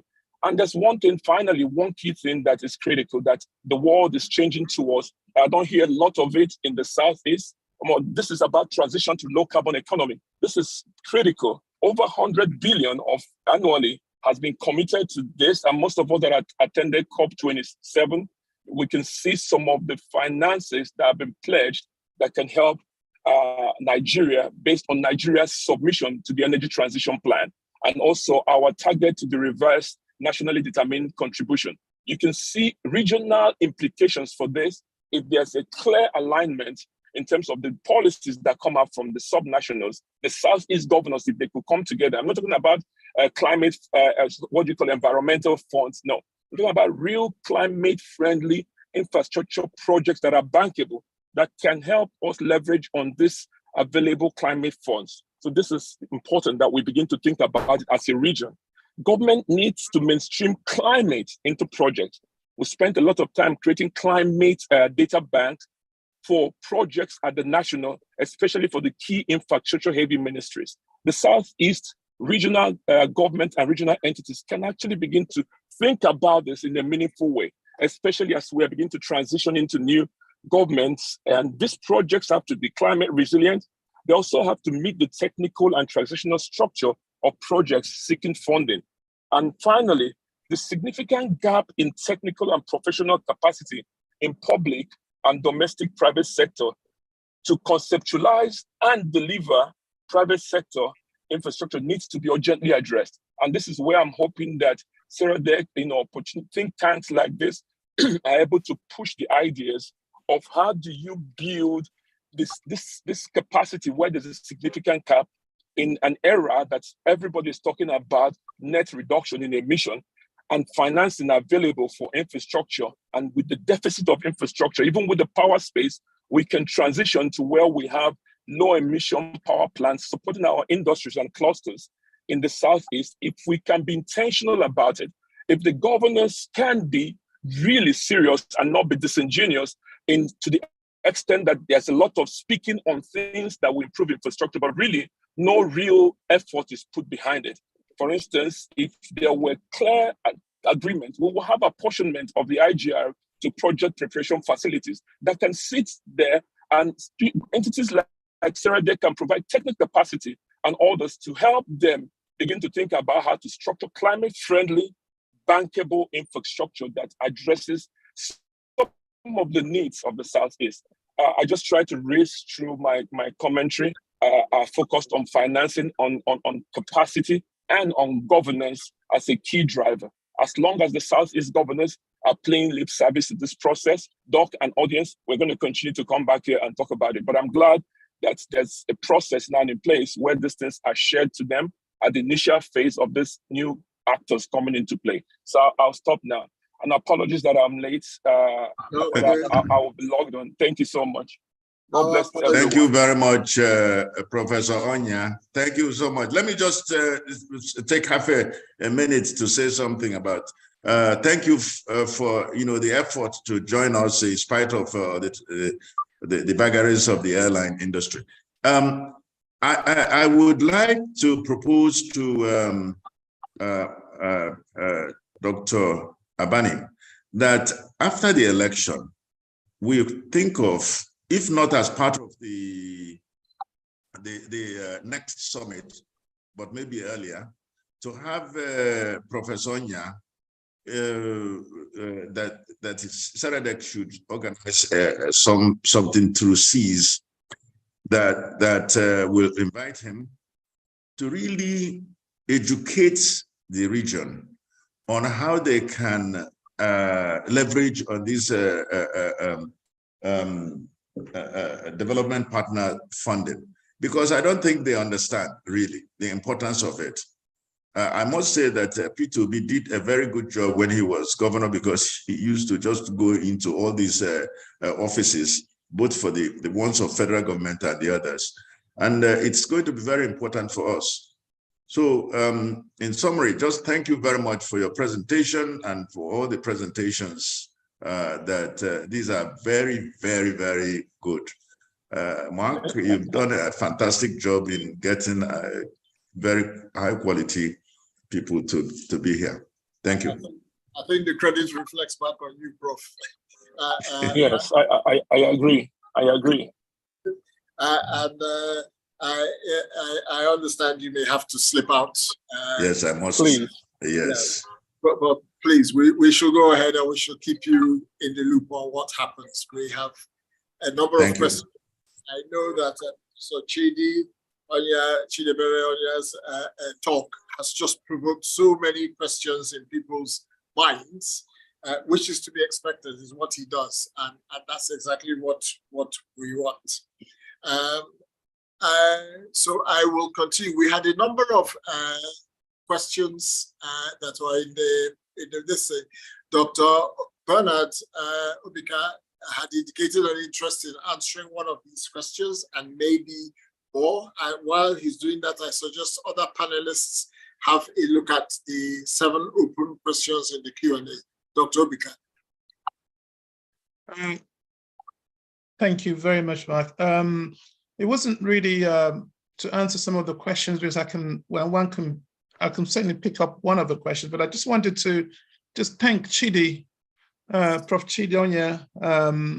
He's always very eloquent when it comes to infrastructure in Nigeria, and he's really driven NIAF to a higher level. So, and really pleasing to see what he's saying about the private infrastructure space and what we need to do to leverage on private financing. Really key to developing our infrastructure in the Southeast. One of the key observations he made is the lack of an entry point for ODA funding or climate funding, whatever you want to call it, into the infrastructure space in the Southeast. And I wondered, is it worth thinking about within SEREDEC or maybe an arm of SEREDEC that focuses, almost acts as, and linking that to what Prof. Mogalu's noted, the need for maybe for a private equity company that focuses really on leveraging and accessing this infrastructure for finance, leveraging the facilities that are available for project preparation. For example, I know both Chidi Onya and I head separate FCDO programs.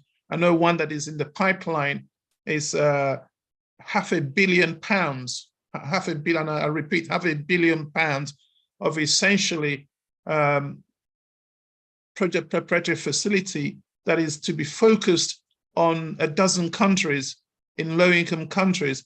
And amongst those 12 focal countries is Nigeria.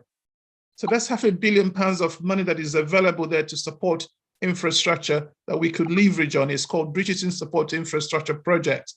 And now, unless there's a dedicated and focal point within the Southeast that is actively looking at this and looking how we leverage it, it won't happen. As he's pointed out about the struggles with finding a point of entry with a coherent strategy for the region and a coherent work plan to access this infrastructure, it simply won't happen. So something that might to think about how we create the institutions, maybe allied to SEREDEC, that is very much privately driven, almost behaving as a private equity group, but with a broader remit. And that's just a comment. The other comment that maybe in the question that was in the chat was, how do we leverage a bit more investment in the space? And I think there was a comment that Lagos did 700 million and Enugu did just 100,000. It's about creating an environment within which people are happy to come and live and work and invest in.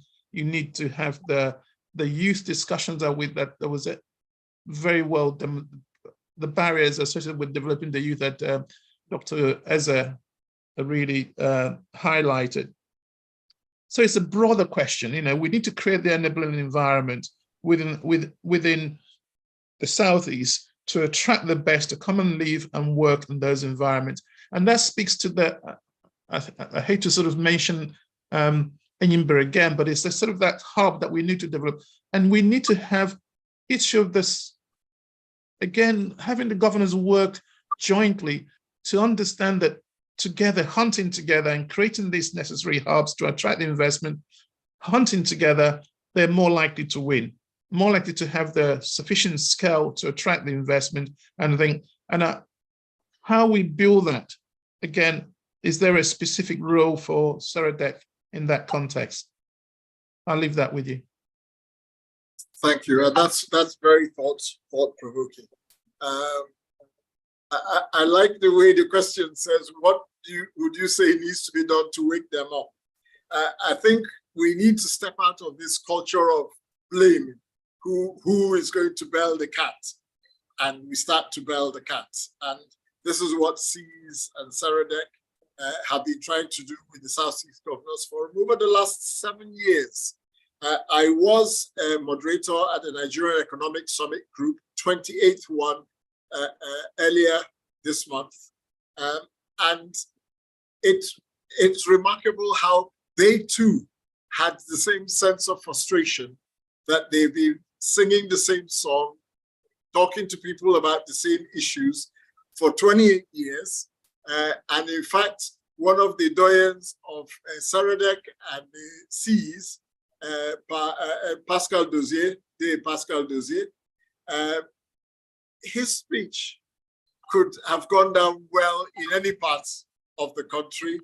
And as I said to him, he used the prerogative of his age to speak truth to power very, very eloquently and with a bit of humor. So we must continue to do that. And it's less about blame and more about doing things.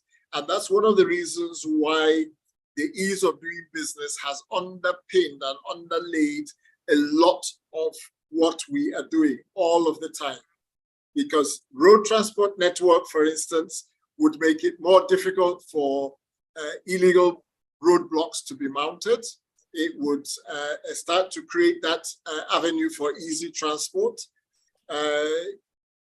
Those are important issues when it comes to the transportation, apart from the ease of going all the way around.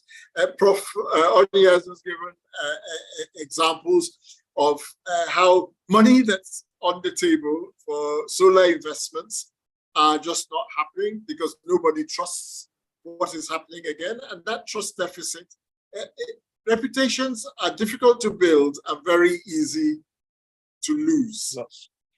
And so we do need to find innovative ways. And that's why we're holding this, we hold these annual summits, because hopefully somewhere in what we bring out and push back to all stakeholders, not just government stakeholders, will get them to understand that there are changes and why, as we said, the next year's SEES will be very, very physical, but will be larger in volume with breakout sessions, so that people can go into the different areas that are of critical interest to them, and we can go in depth, because very often people don't have the platform to make the suggestions that they want. And I think this plays slightly into Dr. Maurice Quem's question, which is that while the right topics are being discussed, what prevents the organization from getting practical with some of the ideas generated? I think you would be fair to say that some of those ideas have been generated, but Dr. Morris, if you could you allow Dr. Morris on mute and in 2 minutes, please, because we're limited for time. Dr. Morris. Are you hearing me? Yes, we are. Okay, I'm based in Germany, and since 45 years, I used to work for Deloitte as senior consultant, Deloitte, Germany. And during that time, I cooperated with most of the companies here in Germany, from Siemens and General Motors operating here. So what we know here in Germany is that when you have taught, the next step is that you start then practicing what you have preached. So like Dr. Morgan said, we have identified the problems that really are hindering business in the Southeast. There's a problem with the government, but then we have to define some workaround. And the workaround, in my own perspective, is going to be that people from our place are going to put their hands together. That you say, okay, look, I'm a partner here, and the other one is a partner, and people come together and form a business. Not just small and middle industry, but a whole big business. In that case, you can get people from Germany, other people, engineers, to help you develop products that can be competitive on the world stage. That is what China did some years ago in 1990 when China came in. They came here to Germany to get engineers, and they are still getting engineers today. But if we are going to wait that companies are going to come into the Southeast and develop the Southeast, it's not going to happen. So our people need to put up initiative, people put up their capital together and form a business that can compete with any business. And the area we're going to look at is high technology. Like Professor Mogul said, technology, manufacturing business that creates value. That's the area we're going to look at. What products? Where are we going to compete with China? It can be done. Morocco is doing it. Pakistan is doing it. So thank you very much. Thank you very much for that contribution. You're absolutely right. There is work being done. The fact that we are where we are with geometric power is years and years of single-minded pursuit in the face of all objections. But I too have lived and worked abroad. I headed a significant part of Her Majesty's Revenue and Customs for 20 years before I came back to see that the theory on the ground and the theory in the air are different. We will be inviting you into breakout sessions, which we plan for next year, to convert some of the general statements into practical actions. One of the findings over the years of working with Ndebai is that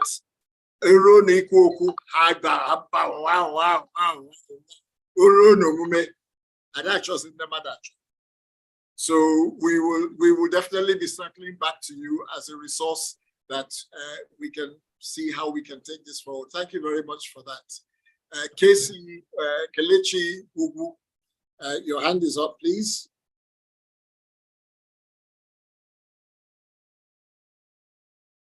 That's a fine. Hello, it's actually fine, you know, Casey. Okay, you're speaking on Casey's phone, so I hope yeah, he sent me the link. I couldn't get the link, so he shared it with me. This is the fine you okay. Okay, Pearl, head of National Program Manager, yes. National Program Manager. Welcome. Thank you. So I just want thank you for the opportunity to speak. I think I didn't get the invite, and Casey walked in to let me know that this is happening. You know, and I think I mean I'm proud to say that this is an initiative that was started with you, and is being sustained, and we're quite happy about that it's been sustained.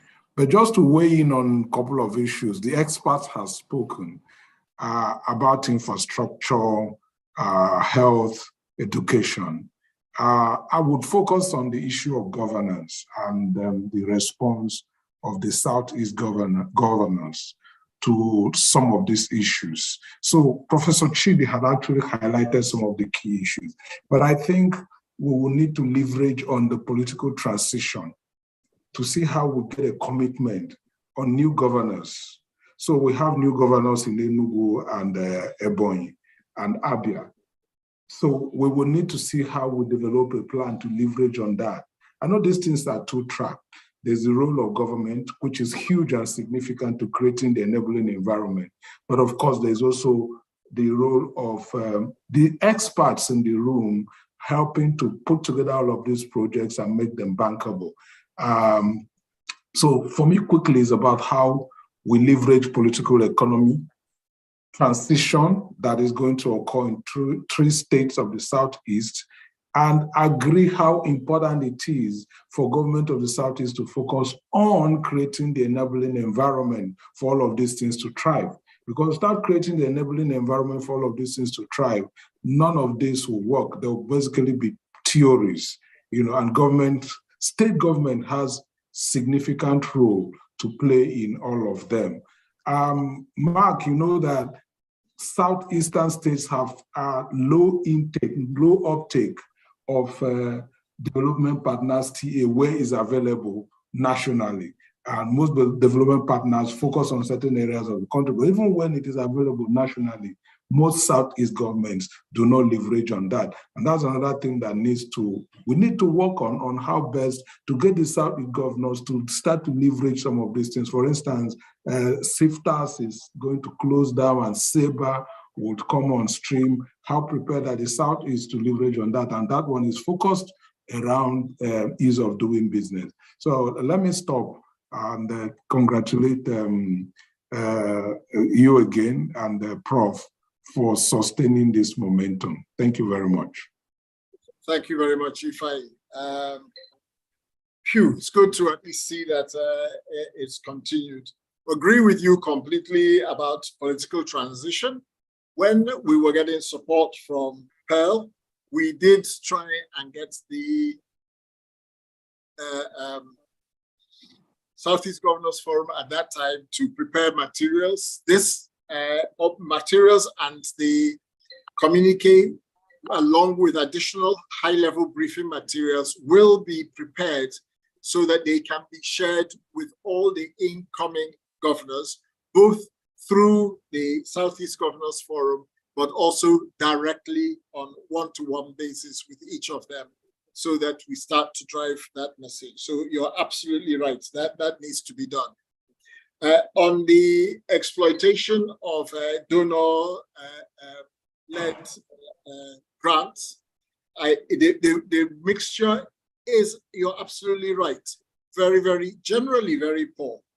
However, on SIFTAS, Ebonyi State has been, I think, the third highest performer across the whole country. Getting over 20. Because you are there. No. Now you're giving away secrets.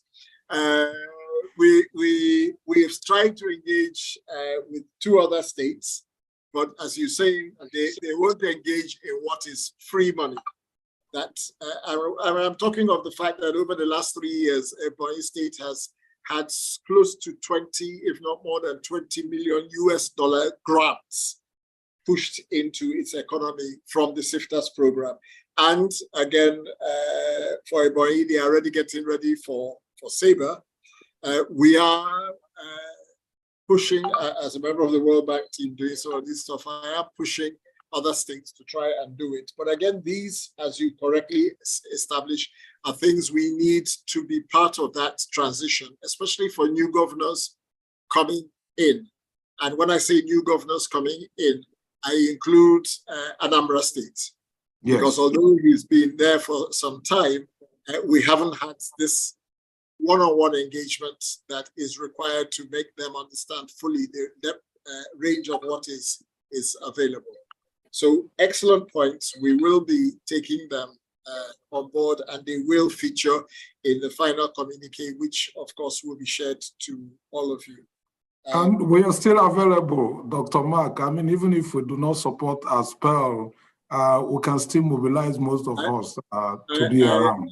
I don't want to talk about emails that you were included in the planning leading up to this. So later on, go and check your various email addresses.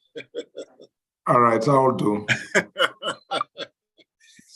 I did say there's no point in your play, but thank you very much for your continued support. Ekene Uzodema has asked a question, and I'm very aware of time now. Agricultural value chain is an area of the Southeast region has not been able to harness its potential, while government is not investing as much as they should in developing. While the government is not investing as much as they should in developing the needed infrastructure to support agriculture. I think that's not while, rather than why. Again, this is something that we agree with completely, Ekene. My origins were in agriculture. My plans for retirement are in agriculture. And we need to get this governor. So this will form a key part of our output from this event. So please, thank you very much for raising that. And you were also asking, what could the private sector do to bridge the gap, knowing the huge demand in the agricultural value chain? This is going to be subject for one of our planned sessions next year. But I can tell you right now that First of all, we have to deal with hearts and minds. I am involved in agriculture. It takes time between planting your seed and harvesting your crops. And there is inherent risk in between it. And at the moment, we still have a let's buy and sell attitude. It's the same attitude that the banks exhibit when they talk to us.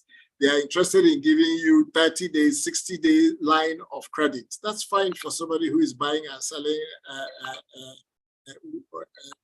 items. It's not for an agricultural program.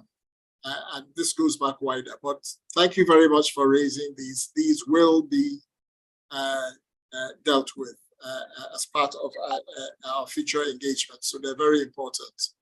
Stanley is asked what strategic measures the Igbos in the Southeast adopt to give the Biafra struggle a fair hearing to promote economic growth. That is a very good question. It's one that has a lot more discussion to be around it. And it's one, last year we did one on security, but perhaps in the future we will find a way of bringing in some of these other conversations, but also in a manner that unites us as a people rather than divide us. So it's very important that we are able to handle all of those questions. Thank you very much. Just before I ask Professor Onyi Wawa to give us some closing remarks, may I ask Dr. Obika, Professor Chidi, I'm checking who is still online, and Laz Udechukwu, if they could, in 1 minute, give us what would be the one most impactful imperative that they would ask us to go with. I'll start with Professor Onya. Okay, Dr. Bani, you make it difficult, but I'll try to do it. I can join two things and call it one. And for me, it will be governance and capacity as it relates to infrastructure thinking, from ideation to transaction close. A governance approach that provides security and safety for investors, the capacity that help us develop bankable projects that can actually attract private finance or climate finance. So those will be, if you agree, I'll join it in one sentence as one. Thank you. That is awesome. That's why you're a professor. It really does hit it on the head. Dr. Obika. Thank you, Mark. A Southeast Regional Transport Master Plan with a delivery plan associated to it and a financing plan involving the private sector and minimizing the involvement of government. Excellent. That is absolutely excellent. And it's got the 3 key ingredients inside there as well. In one case, we're trying to make sure the government does their security and policy role, but really we should keep them out of the way as far as possible. But although this is going out live, so they've heard me say it, we do need to take that forward. Dr. Laz? Thank you, sir. I would say deliberate and structured mentoring of young people, because this would bring them closer to the experts and older ones who will get more feedback and help in developing strategic solutions to issues related to sustainable youth development. And of course, for healthcare, insurance, expanding insurance coverage, it will also help to increase private investment in the health sector, because private health sector players will more likely access capital to invest when they know that citizens do not have financial barriers to accessing quality healthcare. Thank you. Thank you very, very much. The professor did it in one line. When you get to professor, you will do it in one line with the 2 bullets. But that was awesome. Thank you very, very much. Thank you very much to all of our attendees who've stayed with us. This has been a long session of 3 hours. Just before I ask Professor Onyi to make his closing remarks, Her Excellency, Dr. Mrs. Regina Madinjoko, who is the former head of ILO, International Labour Organization, and an Undersecretary of the United Nations. Do you want to say anything?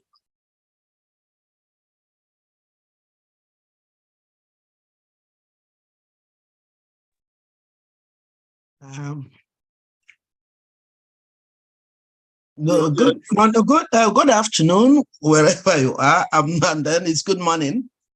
As Dr. Moali did, I have to wake up to watch this. What I can say first is thank everybody who had come here. Funny enough, this session, this 7th SEES Summit being held on Zoom, is one of the best we have ever had. What gladdens my heart here is that the Southeast now is trying to get its own development plan, a plan that the components are here today are all systemic and linked together. The keynote was just a roadmap for our own development. And then I can't but say, I'm very, very happy, and we're very happy. And all I can say is congratulations to everybody, especially to our able Dr. Abani, and then Onyi that will come next, and of course, Professor Naji. As usual, our chairman did a fantastic job. We thank everybody, and we're very happy. Thank you very much. Thank you very much, Madam. Professor Onyi, over to you, please, for closing remarks.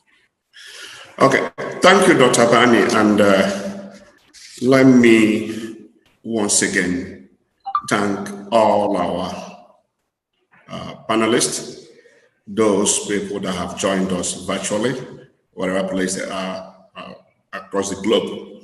This has been an exciting and informative summit we have had thus far. And to all our speakers, our keynote speaker, Professor Kingsley Mwakalo, Dr.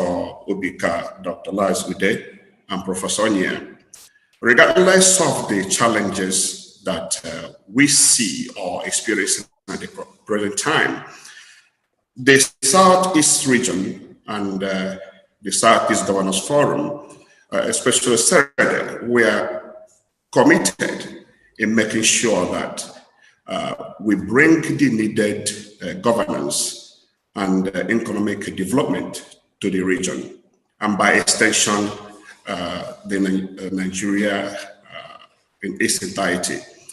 I can't thank our panelists enough for taking out the time to join us, and also more especially to Professor Magolo, who has to join us after flying from Washington this morning or this evening to Los Angeles to join us, knowing the time zone difference of almost 9 hours, and was able to give that impeccable presentation. Thank you very much, Professor Magalo.